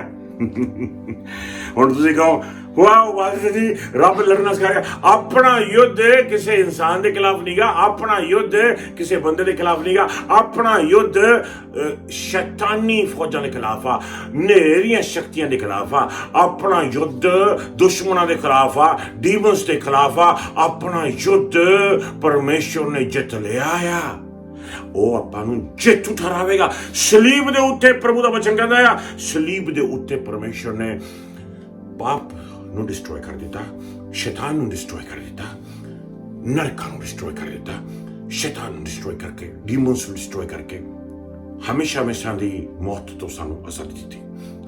6ਵੇਂ ਚੈਪਟਰ ਦੇ ਵਿੱਚ ਇਹ ਤੁਹਾਨੂੰ ਲੜਨਾ ਸਿਖਾ ਰਿਹਾ ਆ। ਪਹਿਲੇ ਚੈਪਟਰ ਵਿੱਚ ਤੁਹਾਨੂੰ ਜਨਮ ਦੇ ਰਿਹਾ ਆ, ਪਹਿਲੇ ਚੈਪਟਰ ਦੇ ਐਂਡ ਦੇ ਵਿੱਚ ਤੁਹਾਨੂੰ ਬਹਿਣਾ ਸਿਖਾ ਰਿਹਾ ਆ ਤਖਤਾਂ ਤੇ, ਦੂਸਰੇ ਚੈਪਟਰ ਦੇ ਵਿੱਚ ਤੁਹਾਨੂੰ ਖੜਾ ਕਰਨਾ ਸਿਖਾ ਰਿਹਾ ਆ, ਤੀਸਰੇ ਚੈਪਟਰ ਦੇ ਵਿੱਚ ਤੁਹਾਨੂੰ ਤਕੜਾ ਕਰ ਰਿਹਾ ਆ, ਤੁਹਾਡੇ ਸਰੀਰ ਨੂੰ ਵਧਾ ਰਿਹਾ ਆ, ਚੌਥੇ ਚੈਪਟਰ ਦੇ ਵਿੱਚ ਤੁਹਾਨੂੰ ਇੱਕ ਦੂਜੇ ਨਾਲ ਰਹਿਣਾ ਸਿਖਾ ਰਿਹਾ ਆ, 5ਵੇਂ ਚੈਪਟਰ ਵਿੱਚ ਤੁਹਾਨੂੰ ਤੁਰਨਾ ਸਿਖਾ ਰਿਹਾ ਆ, ਤੁਹਾਨੂੰ ਭੱਜਣਾ ਸਿਖਾ ਰਿਹਾ ਆ, 6ਵੇਂ ਚੈਪਟਰ ਦੇ ਵਿੱਚ ਤੁਹਾਨੂੰ ਲੜਨਾ ਸਿਖਾ ਰਿਹਾ ਆ, ਲੜਨਾ ਸਿਖਾ ਰਿਹਾ ਆ, ਤੁਹਾਨੂੰ ਡਿਸਟਰੋਏ ਕਰਨਾ ਸਿਖਾ ਰਿਹਾ ਆ ਤੇ ਤੁਹਾਨੂੰ ਜਿੱਤਣਾ ਸਿਖਾ ਰਿਹਾ ਆ। ਮੌਤ ਤੋਂ, ਜਨਮ ਲੈਣ ਤੋਂ, ਉਦੋਂ ਤੋਂ, ਜਨਮ ਤੋਂ ਜਿੱਤ ਤੱਕ 6 ਚੈਪਟਰ ਨੇ ਐਫਸੀਆਂ ਦੀ ਕਿਤਾਬ ਦੇ। ਇਹਨਾਂ 6 ਚੈਪਟਰ ਦੇ ਰੈਵਲੇਸ਼ਨ ਵਿੱਚ ਜੇ ਤੁਸੀਂ ਜਾਓਗੇ, ਜੇ ਐਫਸੀਆਂ ਦੀ ਕਿਤਾਬ ਤੁਸੀਂ ਇੱਕ ਦਿਨ 'ਚ ਪੜ੍ਹ ਲਓ, ਜੇ ਐਫਸੀਆਂ ਦੀ ਕਿਤਾਬ ਦਾ ਇੱਕ ਚੈਪਟਰ ਤੁਸੀਂ ਰਗੜਦੇ ਹੋ ਆਪਣੀ ਰੂਹ ਦੇ ਵਿੱਚ, ਤੁਹਾਨੂੰ ਐਸੀ ਬਰਕਤ ਮਿਲੇਗੀ ਕਿ ਤੁਹਾਨੂੰ ਨਜ਼ਾਰਾ ਆ ਜਾਏਗਾ, ਸਾਰਾ ਨਜ਼ਰ ਆ ਜਾਵੇਗਾ ਕਿ ਕਿਸ ਤਰ੍ਹਾਂ ਰੱਬ ਨੇ ਤੁਹਾਨੂੰ ਜਨਮ ਤੋਂ ਲੈ ਕੇ ਜਿੱਤ ਤੱਕ ਬਰਕਤ ਦਿੱਤੀ ਆ ਤੇ ਹਰ ਕਦਮ ਤੇ ਤੇਰੇ ਨਾਲ ਚੱਲਦਾ ਆ। ਗੱਲਾਂ ਨਹੀਂ ਛੱਡੇਗਾ, ਲੈ ਹੁਣ ਆਪੇ ਤੁਰ ਲਾ, ਨਹੀਂ, ਲੈ ਹੁਣ ਆਪੇ ਲੜ ਲਾ, ਨਹੀਂ, ਉਹ ਤੇਰੇ ਨਾਲ, ਉਹ ਤੇਰਾ ਬਲ ਹੈ, ਉਹ ਤੇਰੀ ਤਾਕਤ ਹੈ। ਆਓ ਦੇਖੋ ਪਰਮੇਸ਼ਰ ਦਾ ਵਚਨ ਐਫਸੀਆਂ ਦਾ 6ਵਾਂ ਚੈਪਟਰ ਦਿਖਾਂਗੇ, ਉਹਦੇ 10ਵੇਂ ਵਰਸ ਤੋਂ ਲੈ ਕੇ 13ਵੇਂ ਤੱਕ ਪੜਾਂਗੇ। Ephesians chapter 6 verse 10 to 13। ਜੀ ਹਾਂ, ਪੰਜਾਬੀ ਦੇ ਵਿੱਚ। ਅੰਤ ਵਿੱਚ ਮੇਰਾ ਇਹ ਕਹਿਣਾ ਹੈ ਕਿ ਪ੍ਰਭੂ ਤੋਂ ਆਪਣਾ ਬਲ ਪ੍ਰਾਪਤ ਕਰੋ ਅਤੇ ਉਸ ਦੀ ਸ਼ਕਤੀ ਨੂੰ ਸਵੀਕਾਰ ਕਰੋ। ਪਰਮੇਸ਼ਰ ਦੇ ਸਭ ਹਥਿਆਰਾਂ ਨੂੰ ਆਪਣੇ ਉੱਤੇ ਧਾਰ ਲਵੋ ਕਿ ਤੁਸੀਂ ਸ਼ੈਤਾਨ ਦੀਆਂ ਖਤਰਨਾਕ ਚਾਲਾਂ ਦਾ ਮੁਕਾਬਲਾ ਕਰ ਸਕੋ। ਸਾਡਾ ਯੁੱਧ ਮਨੁੱਖੀ ਸ਼ਕਤੀਆਂ ਦੇ ਵਿਰੁੱਧ ਨਹੀਂ ਹੈ, ਸਗੋਂ ਇਸ ਹਨੇਰੇ ਸੰਸਾਰ ਦੀਆਂ ਸ਼ਕਤੀਆਂ ਤੇ ਆਕਾਸ਼ੀ ਭੈੜੀਆਂ ਆਤਮਿਕ ਸ਼ਕਤੀਆਂ ਦੇ ਵਿਰੁੱਧ ਹੈ। ਇਸ ਲਈ ਪਰਮੇਸ਼ਰ ਦੇ ਹਥਿਆਰ ਇਸੇ ਕੜੀ ਲਵੋ ਕਿ ਭੈੜੇ ਦਿਨ ਆਉਣ ਤੇ ਤੁਸੀਂ ਉਹਨਾਂ ਦਾ ਮੁਕਾਬਲਾ ਕਰ ਸਕੋ ਅਤੇ ਇਸ ਤਰ੍ਹਾਂ ਤੁਸੀਂ ਪੂਰਨ ਟਾਕਰਾ ਹੋਣ ਤੇ ਵੀ ਜੇਤੂ ਠਹਿਰੋਗੇ। ਹਾਲੇਲੂਇਆ। ਜਨਮ ਤੋਂ ਜਿੱਤ ਤੱਕ। ਆਮੇਨ। ਇਹ ਗੱਲਾਂ ਤੁਹਾਨੂੰ ਬਾਲੀ ਨਹੀਂ ਦੇ ਰਿਹਾ, ਇਹ ਆਪਣੀ ਹਜ਼ੂਰੀ ਵੀ ਤੁਹਾਨੂੰ ਨਾਲ ਦੇ ਰਿਹਾ ਹੈ, ਇਹ ਆਪਣਾ ਮਸਾ ਵੀ ਤੁਹਾਨੂੰ ਦੇ ਰਿਹਾ ਹੈ। ਇਹ ਕਹਿੰਦਾ ਹੈ ਪਰਮੇਸ਼ਰ ਦੇ ਹਜ਼ੂਰੀ ਥਾਈ ਦੀ, ਪਰਮੇਸ਼ਰ ਦੇ ਮਸਾ ਥਾਈ ਦੀ ਤੁਸੀਂ ਬਲ ਪ੍ਰਾਪਤ ਕਰੋ। ਉਸ ਤੋਂ ਬਾਅਦ ਇਹ ਤੁਹਾਨੂੰ ਸ਼ਸਤਰ ਵਸਤਰ ਵੀ ਦੇ ਰਿਹਾ ਹੈ। ਇਹ ਪਰਮੇਸ਼ਰ ਤੁਹਾਨੂੰ ਵੈਪਨਸ ਦੇ ਰਿਹਾ ਹੈ। ਇਹ ਪਰਮੇਸ਼ਰ ਤੁਹਾਨੂੰ ਲੜਨ ਦਾ ਤਰੀਕਾ ਸਿਖਾ ਰਿਹਾ ਹੈ। ਇਹ ਪਰਮੇਸ਼ਰ ਤੁਹਾਨੂੰ ਕਵਰ ਕਰ ਰਿਹਾ ਹੈ, ਤੁਹਾਨੂੰ ਪ੍ਰੋਟੈਕਟ ਕਰ ਰਿਹਾ ਹੈ ਤੇ ਤੁਹਾਨੂੰ ਦੱਸ ਰਿਹਾ ਹੈ ਕਿ ਤੁਹਾਡੀ ਲੜਾਈ ਕਿਸੇ ਇਨਸਾਨ ਦੇ ਖਿਲਾਫ ਨਹੀਂ ਗੀ, ਤੁਹਾਡੀ ਲੜਾਈ ਕਿਸੇ ਭਾਈ ਦੇ ਖਿਲਾਫ ਨਹੀਂ ਗੀ, ਤੁਹਾਡੀ ਲੜਾਈ ਕਿਸੇ ਭੈਣ ਦੇ ਖਿਲਾਫ ਨਹੀਂ ਗੀ, ਤੁਹਾਡੀ ਲੜਾਈ ਸ਼ੈਤਾਨੀ ਫੌਜਾਂ ਦੇ ਖਿਲਾਫ ਆ, ਤੁਹਾਡੀ ਲੜਾਈ ਨੇਰੇ ਦੇ ਖਿਲਾਫ ਆ, ਤੁਹਾਡੀ ਲੜਾਈ ਦੁਸ਼ਮਣ ਦੇ ਖਿਲਾਫ ਆ, ਡਿਮੋਨਿਕ ਫੋਰਸਿਸ ਦੇ ਖਿਲਾਫ ਆ, ਸ਼ਰੀਲਾਂ ਦੇ ਖਿਲਾਫ ਆ, ਬਦਰੂਆਂ ਦੇ ਖਿਲਾਫ ਆ, ਦਿਓਮਾਂ ਦੇ ਖਿਲਾਫ ਆ। ਲੇਕਿਨ ਡਰਨ ਦੀ ਲੋੜ ਨਹੀਂ ਗੀ। ਰਾਜਾਂ ਦਾ ਰਾਜਾ, ਪ੍ਰਭੂਆਂ ਦਾ ਪ੍ਰਭੂ, ਜੋ ਮਰਨ ਤੋਂ 3 ਦਿਨ ਬਾਅਦ ਜੀ ਉਠਾ, ਜਿਹਨੇ ਮੌਤ ਨੂੰ ਹਰਾ ਦਿੱਤਾ, ਜਿਹਨੇ ਸ਼ੈਤਾਨ ਨੂੰ ਟਿਕਾਣੇ ਲਾ ਦਿੱਤਾ, ਜਿਹਨੇ ਨਰਕਾਂ ਦੇ ਦਰਵਾਜ਼ੇ ਹਮੇਸ਼ਾ ਲਈ ਬੰਦ ਕਰਤੇ ਨੇ ਆਪਣੇ ਕਲੀਸਿਆ ਦੇ ਵਾਸਤੇ। ਉਹਨੇ ਆਖਿਆ ਮੈਂ ਹਰ ਦਿਨ ਤੇਰੇ ਨਾਲ ਆ, ਮੈਂ ਹਰ ਰਾਤ ਤੇਰੇ ਨਾਲ ਆ, ਦੁਨੀਆ ਦੇ ਅੰਤ ਤੱਕ ਮੈਂ ਤੇਰੇ ਨਾਲ ਆ। ਮੈਂ ਤੈਨੂੰ ਛੱਡਾਂਗਾ ਨਹੀਂ, ਮੈਂ ਤੈਨੂੰ ਤਿਆਗਾਂਗਾ ਨਹੀਂ, ਮੈਂ ਤੇਰੇ ਨਾਲ ਚੱਲਾਂਗਾ। ਇਹ ਉਹ ਪਰਮੇਸ਼ਰ ਆ ਜਿਹਨੇ ਵਾਅਦਾ ਕੀਤਾ ਆਪਣੇ ਵਚਨ ਤੇ ਕਿ ਮੈਂ ਜਿੱਤ ਤੱਕ ਤੇਰੇ ਨਾਲ ਆ। ਜਦ ਤੱਕ ਜਿੱਤ ਪ੍ਰਾਪਤ ਨਾ ਕਰ ਲੈ ਤੂੰ ਤੇ ਰੱਬ ਦੀ ਵਡਿਆਈ ਨਾ ਕਰਦੇ ਤੇ ਜਾਨਾਂ ਨਾ ਬਚਾ ਲੈ, ਤਦ ਤੱਕ ਪਰਮੇਸ਼ਰ ਤੇਰੇ ਨਾਲ ਆ। ਬਹੁਤ ਵੱਡੀ ਬਰਕਤ ਪ੍ਰਾਪਤ ਤੇ ਪੈਣਾ ਪਰਮੇਸ਼ਰ ਨੇ ਦਿੱਤੀ ਹੈਗੀ ਆ ਇਹਨਾਂ 6 ਚੈਪਟਰਾਂ ਦੇ ਵਿੱਚ। ਜਨਮ ਤੋਂ ਜਿੱਤ ਤੱਕ ਉਹ ਸੱਚਾ ਪਰਮਾਤਮਾ ਤੇਰੇ ਨਾਲ ਆ। ਮੈਂ ਰਿਕੁਐਸਟ ਕਰਾਂਗਾ ਕਿ ਇਸ ਹਫਤੇ ਜਿੰਨੇ ਵੀ ਭੈਣ ਭਰਾ ਮੈਨੂੰ ਦੇਖ ਰਹੇ ਹੈਗੇ ਨੇ 6 ਚੈਪਟਰ ਐਫਸੀਆਂ ਦੇ ਪੜ੍ਹੇ ਜਾਣ। ਤੁਸੀਂ ਇੱਕ ਇੱਕ ਕਰਕੇ ਪੜ੍ਹ ਸਕਦੇ ਹੋ, ਲੇਕਿਨ ਤੁਸੀਂ ਮੈਂ ਚਾਹਾਂਗਾ ਕਿਸੇ ਦਿਨ 6 ਦੇ 6 ਪੂਰੇ ਚੈਪਟਰ ਪੜ੍ਹੋ ਜਾਂ ਸੁਣੋ ਤਾਂ ਕਿ ਪਰਮੇਸ਼ਰ ਦਾ ਪੂਰਾ ਦਰਸ਼ਨ ਤੁਹਾਡੇ ਵਿੱਚ ਉਤਰ ਆਵੇ, ਤੁਹਾਨੂੰ ਪਤਾ ਲੱਗੇ ਕਿ ਪਰਮੇਸ਼ਰ ਦੀ ਕੀ ਯੋਜਨਾ ਹੈ ਤੁਹਾਡੇ ਵਾਸਤੇ। ਐਸ ਐਫਸੀਆਂ ਸਿਟੀ ਦੇ ਵਿੱਚ ਇੱਕ ਟੈਂਪਲ ਹੁੰਦਾ ਸੀਗਾ, ਕਿਸੇ ਦੇਵੀ ਦਾ ਟੈਂਪਲ ਹੁੰਦਾ ਸੀਗਾ। ਉਸ ਸਿਟੀ ਦੇ ਵਿੱਚ ਜਿੱਥੇ ਬਦਰੂਆਂ ਦੇ ਮੰਦਰ ਸੀਗੇ, ਜਿੱਥੇ ਇੱਧਰ ਦੀਆਂ ਉੱਧਰ ਦੀਆਂ ਚੀਜ਼ਾਂ ਸਨ, ਉੱਥੇ ਰੱਬ ਨੇ ਨੇਰੇ ਵਾਲੇ ਥਾਂ 'ਚ, ਸ਼ਰਾਬ ਵਾਲੇ ਥਾਂ 'ਚ ਪਰਮੇਸ਼ਰ ਨੇ ਆਪਣਾ ਮੰਦਰ ਉਸਾਰ ਦਿੱਤਾ। ਪਰਮੇਸ਼ਰ ਨੇ ਆਪਣਾ ਕਲੀਸਿਆ ਖੜਾ ਕਰ ਦਿੱਤਾ, ਇੰਨਾ ਮਜ਼ਬੂਤ ਕਰ ਦਿੱਤਾ ਹੈ। ਪਹਿਲਾਂ ਉਹਨੂੰ ਸਵਰਗਾਂ 'ਚ ਬਿਠਾਤਾ, ਫਿਰ ਉਹਨੂੰ ਖੜਾ ਕਰਤਾ, ਫਿਰ ਉਹਨੂੰ ਮਜ਼ਬੂਤ ਕਰਤਾ, ਫਿਰ ਉਹਨੂੰ ਇੱਕ ਦੂਜੇ ਦੇ ਨਾਲ ਰਹਿਣਾ ਸਿਖਾਤਾ ਹੈ, ਫਿਰ ਉਹਨੂੰ ਚੱਲਣਾ ਸਿਖਾਇਆ, ਫਿਰ ਉਹਨੂੰ ਭਜਣਾ ਸਿਖਾਇਆ, ਫਿਰ ਉਹਨੂੰ ਰੂਹ 'ਚ ਲੜਨਾ ਸਿਖਾਇਆ, ਫਿਰ ਉਹਨੂੰ ਸ਼ੈਤਾਨ ਦੀਆਂ ਧੱਜੀਆਂ ਉਡਾਉਣੀਆਂ ਸਿਖਾਈਆਂ ਤੇ ਜਿੱਤ ਦਿੱਤੀ ਉਹਦੇ ਹੱਥਾਂ ਦੇ ਵਿੱਚ, ਤਾਂ ਕਿ ਰੱਬ ਨੂੰ ਮਹਿਮਾ ਜਾ ਸਕੇ ਤੇ ਸ਼ੈਤਾਨ ਦੀ ਹਾਰ ਜੋ ਸਲੀਬ ਤੇ ਹੋ ਚੁੱਕੀ ਆ ਤੁਸੀਂ ਐਕਸਪੀਰੀਅੰਸ ਕਰ ਸਕੋ ਤੇ ਜਾਨਾਂ ਬਚਾਈਆਂ ਯਾਰ। ਪਰਮੇਸ਼ਰ ਸਵਰਗ ਤੇ ਧਰਤੀ ਨੂੰ ਬਣਾਉਣ ਵਾਲਾ ਪਰਮੇਸ਼ਰ ਤੇਰੇ ਨਾਲ ਰਹੇ ਭੈਣੇ, ਤੇਰੇ ਨਾਲ ਰਹੇ ਭਾਈ। ਯਿਸੂ ਮਸੀਹ ਜੀ ਦੇ ਨਾਮ ਦੇ ਵਿੱਚ ਮੇਰੀ ਪ੍ਰਾਰਥਨਾ ਆ, ਹਰ ਇੱਕ ਭੈਣ ਭਰਾ ਜੋ ਇਸ ਵਚਨ ਸੁਣ ਰਹੇ ਨੇ, ਮੈਂ ਰੱਬ ਦੀ ਹਜ਼ੂਰੀ ਮਹਿਸੂਸ ਕਰ ਰਿਹਾ ਹੈਗਾ। ਮੇਰੀ ਪ੍ਰਾਰਥਨਾ ਹੈ ਕਿ ਪਰਮੇਸ਼ਰ ਆਪਣੀ ਪਵਿੱਤਰ ਆਤਮਾ ਥਾਈਂਦੀ ਤੁਹਾਨੂੰ ਰੈਵਲੇਸ਼ਨ ਦਾ ਆਤਮਾ ਦੇਵੇ, ਸਮਝ ਦਾ ਆਤਮਾ ਦੇਵੇ, ਗਿਆਨ ਦਾ ਆਤਮਾ ਦੇਵੇ, ਤਾਂ ਕਿ ਤੁਸੀਂ ਪਰਮੇਸ਼ਰ ਦੇ ਵਚਨਾਂ ਦੀ ਗਹਿਰਾਈ 'ਚ ਜਾ ਕੇ ਉਹ ਸਾਰੀਆਂ ਬਰਕਤਾਂ ਰਿਸੀਵ ਕਰ ਸਕੋ ਜਿਹੜੀਆਂ ਬਰਕਤਾਂ ਦੇਣ ਦੇ ਵਾਸਤੇ ਪਰਮੇਸ਼ਰ ਨੇ ਵਾਅਦੇ ਕੀਤੇ ਨੇ ਆਪਾਂ ਦੇ ਨਾਲ। ਮੇਰੀ ਪ੍ਰਾਰਥਨਾ ਆ ਰੂਹ ਦੇ ਵਿੱਚ ਤੁਸੀਂ ਵੱਧਦੇ ਜਾਓ। ਮੇਰੀ ਦੁਆ ਆ ਕਿ ਰੂਹ ਦੇ ਵਿੱਚ ਵੱਧ ਤੋਂ ਵੱਧ ਦੁਆ ਕਰਦੇ ਰਹੋ। ਮੇਰੀ ਦੁਆ ਆ ਪਰਮੇਸ਼ਰ ਦੀ ਹਜ਼ੂਰੀ 'ਚ ਵੱਧਦੇ ਰਹੋ। ਮੇਰੀ ਦੁਆ ਆ ਪਰਮੇਸ਼ਰ ਦੇ ਮਸਲ 'ਚ ਵੱਧਦੇ ਰਹੋ। ਮੇਰੀ ਦੁਆ ਆ ਪਰਮੇਸ਼ਰ ਦੇ ਗਿਫਟ 'ਚ ਵੱਧਦੇ ਰਹੋ। ਮੇਰੀ ਦੁਆ ਆ ਇੱਕ ਨਵੀਂ ਡਾਈਮੈਂਸ਼ਨ 'ਚ ਪੈਰ ਰੱਖ ਸਕੋ। ਮੇਰੀ ਦੁਆ ਆ ਇਹ ਜਨਮ ਤੁਸੀਂ ਲੈ ਲਿਆ ਆ, ਹੁਣ ਤੁਸੀਂ ਵਧੋ। ਮੇਰੀ ਦੁਆ ਆ ਯਿਸੂ ਮਸੀਹ ਜੀ ਦੇ ਨਾਮ 'ਚ ਪਾਕਰੂ ਤੁਹਾਨੂੰ ਉਸਾਰੇ, ਤੁਸੀਂ ਉਸਾਰਨ ਦੇਵੋ ਆਪਣੇ ਆਪ ਨੂੰ ਕਿ ਪਵਿੱਤਰ ਵਚਨ ਤੁਹਾਨੂੰ ਉਸਾਰੇ। ਮੇਰੀ ਦੁਆ ਆ ਕਿ ਰੱਬ ਦੀ ਰੂਹ ਤੁਹਾਨੂੰ ਤਕੜਾ ਕਰੇ, ਤੁਹਾਡੇ ਹਰ ਇੱਕ ਗੋਡਾ ਤਕੜਾ ਕਰੇ, ਤੁਹਾਡੀ ਹਰ ਇੱਕ ਬਾਂਹ ਤਕੜਾ ਕਰੇ, ਤੁਹਾਡੇ ਹੱਥ ਤਕੜੇ ਹੋਣ, ਤੁਹਾਡੀਆਂ ਬਾਹਾਂ ਤਕੜੀਆਂ ਹੋਣ, ਤੁਹਾਡੀਆਂ ਅੱਖਾਂ ਤਕੜੀਆਂ ਹੋਣ, ਤੁਹਾਡਾ ਸਰੀਰ ਤਕੜਾ ਹੋਵੇ। ਮੇਰੀ ਪ੍ਰਾਰਥਨਾ ਆ ਪਰਮੇਸ਼ਰ ਨੂੰ ਸੁਪਰਨੈਚੁਰਲ ਬਲ ਦੇਵੇ। ਮੇਰੀ ਪ੍ਰੇਅਰ ਆ ਪਰਮੇਸ਼ਰ ਤੁਹਾਡੀ ਜ਼ਿੰਦਗੀ ਨੂੰ ਬਦਲ ਦੇਵੇ, ਤੁਹਾਡਾ ਬੋਲਣਾ ਚਾਲਣਾ ਬਦਲ ਦਿੱਤਾ ਜਾਵੇ, ਤੁਹਾਡਾ ਕਰੈਕਟਰ ਬਦਲ ਦਿੱਤਾ ਜਾਵੇ, ਤੁਹਾਡਾ ਟੈਂਪਰਾਮੈਂਟ ਬਦਲ ਦਿੱਤਾ ਜਾਵੇ। ਤੁਸੀਂ ਸ਼ਾਂਤੀ ਨਾਲ ਭਰ ਜਾਵੋ, ਤੁਸੀਂ ਪਿਆਰ ਨਾਲ ਭਰ ਜਾਵੋ, ਤੁਸੀਂ ਖੁਸ਼ੀ ਨਾਲ ਭਰ ਜਾਵੋ, ਤੁਸੀਂ ਰੂਹ ਦੀ ਖੁਸ਼ੀ ਨਾਲ ਭਰ ਜਾਵੋ, ਰੂਹ ਦੇ ਮਸਾ ਨਾਲ ਭਰ ਜਾਵੋ। ਮੇਰੀ ਪ੍ਰਾਰਥਨਾ ਆ ਪਰਮੇਸ਼ਰ ਸੁਪਰਨੈਚੁਰਲ ਅਥਾਰਟੀ ਤੁਹਾਡੇ ਵਿੱਚ ਖੜੀ ਕਰ ਦੇਵੇ। ਮੇਰੀ ਦੁਆ ਆ ਕਿ ਪਰਮੇਸ਼ਰ ਤੁਹਾਨੂੰ ਚੱਲਣਾ ਸਿਖਾਵੇ, ਪਰਮੇਸ਼ਰ ਰੂਹ ਦੇ ਵਿੱਚ ਤੁਰਨਾ ਸਿਖਾਵੇ। ਰੂਹ 'ਚ ਜਨਮ ਤਾਂ ਲੈ ਲਿਆ ਆ, ਹੁਣ ਰੂਹ 'ਚ ਚੱਲਣਾ ਵੀ ਸਿੱਖੀਏ।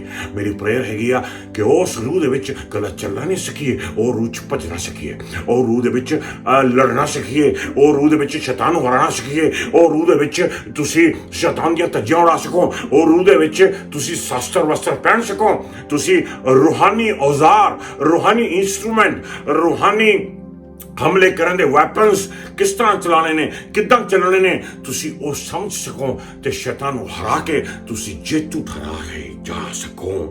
ਰੱਬ ਦੀ ਮਹਿਮਾ ਹੋਵੇ ਤੁਹਾਡੀ ਜ਼ਿੰਦਗੀ ਥਾਈਂਦੀ, ਜਾਨਾਂ ਬਚਾਈਆਂ ਜਾਣ ਰੱਬ ਦੀ ਮਹਿਮਾ ਦੇ ਵਾਸਤੇ ਤੁਹਾਡੀ ਜ਼ਿੰਦਗੀ ਥਾਈਂਦੀ। ਮੇਰੀ ਇਹ ਪ੍ਰਾਰਥਨਾ ਆ ਕਿ ਪਰਮੇਸ਼ਰ ਪਿਤਾ ਦਾ ਪਿਆਰ, ਪ੍ਰਭੂ ਯਿਸੂ ਮਸੀਹ ਜੀ ਦੀ ਕਿਰਪਾ ਤੇ ਮਿਹਰ, ਪਵਿੱਤਰ ਆਤਮਾ ਦੀ ਸੰਗਤੀ ਤੁਹਾਡੇ ਨਾਲ ਹੋਵੇ। ਹਰ ਇੱਕ ਕਦਮ ਤੇ, ਹਰ ਇੱਕ ਕਦਮ ਤੇ, ਕਦਮ ਕਦਮ ਤੇ ਤੇਰੇ ਨਾਲ ਹੋਵੇ, ਕਦਮ ਕਦਮ ਤੇ ਤੇਰੇ ਨਾਲ ਹੋਵੇ, ਕਦਮ ਕਦਮ ਤੇ ਤੇਰੇ ਨਾਲ ਹੋਵੇ। ਰਾਜਾ ਦਾ ਰਾਜਾ, ਪ੍ਰਭੂਆਂ ਦਾ ਪ੍ਰਭੂ ਯਿਸੂ ਮਸੀਹ ਜੀ ਦਾ ਨਾਮ ਹੈ। ਆਮੀਨ, ਆਮੀਨ।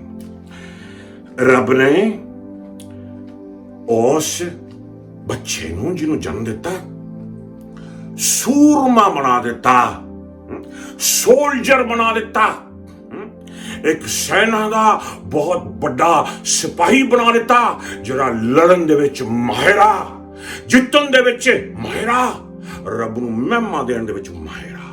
ਇਹ ਉਹ ਯਹੋਵਾ ਪਰਮੇਸ਼ਰ ਆ ਜਿਹਦੀਆਂ ਬਹੁਤ ਵੱਡੀਆਂ ਆਰਮੀਆਂ ਨੇ, ਲੇਕਿਨ ਉਹਦੇ ਸੋਲਜਰਜ਼, ਉਹਦੇ ਸਿਪਾਹੀ ਦੁਨੀਆ ਤੇ ਚੱਲਦੇ ਫਿਰਦੇ ਨੇ, ਜਾਨਾਂ ਜਿੱਤਦੇ ਨੇ ਪਰਮੇਸ਼ਰ ਦੀ ਮਹਿਮਾ ਦੇ ਵਾਸਤੇ। ਸਿਪਾਹੀਓ, ਯਿਸੂ ਮਸੀਹ ਜੀ ਦੇ ਨਾਮ ਦੇ ਵਿੱਚ ਸ਼ਸਤਰ ਵਸਤਰ ਪਹਿਨ ਲਓ, ਰੂਹ ਦੇ ਵਿੱਚ ਜੰਗ ਜਿੱਤਣ ਦੇ ਵਾਸਤੇ ਤਿਆਰ ਹੋ ਜਾਵੋ, ਯਿਸੂ ਨਾਮ ਦੇ ਵਿੱਚ। ਆਮੀਨ।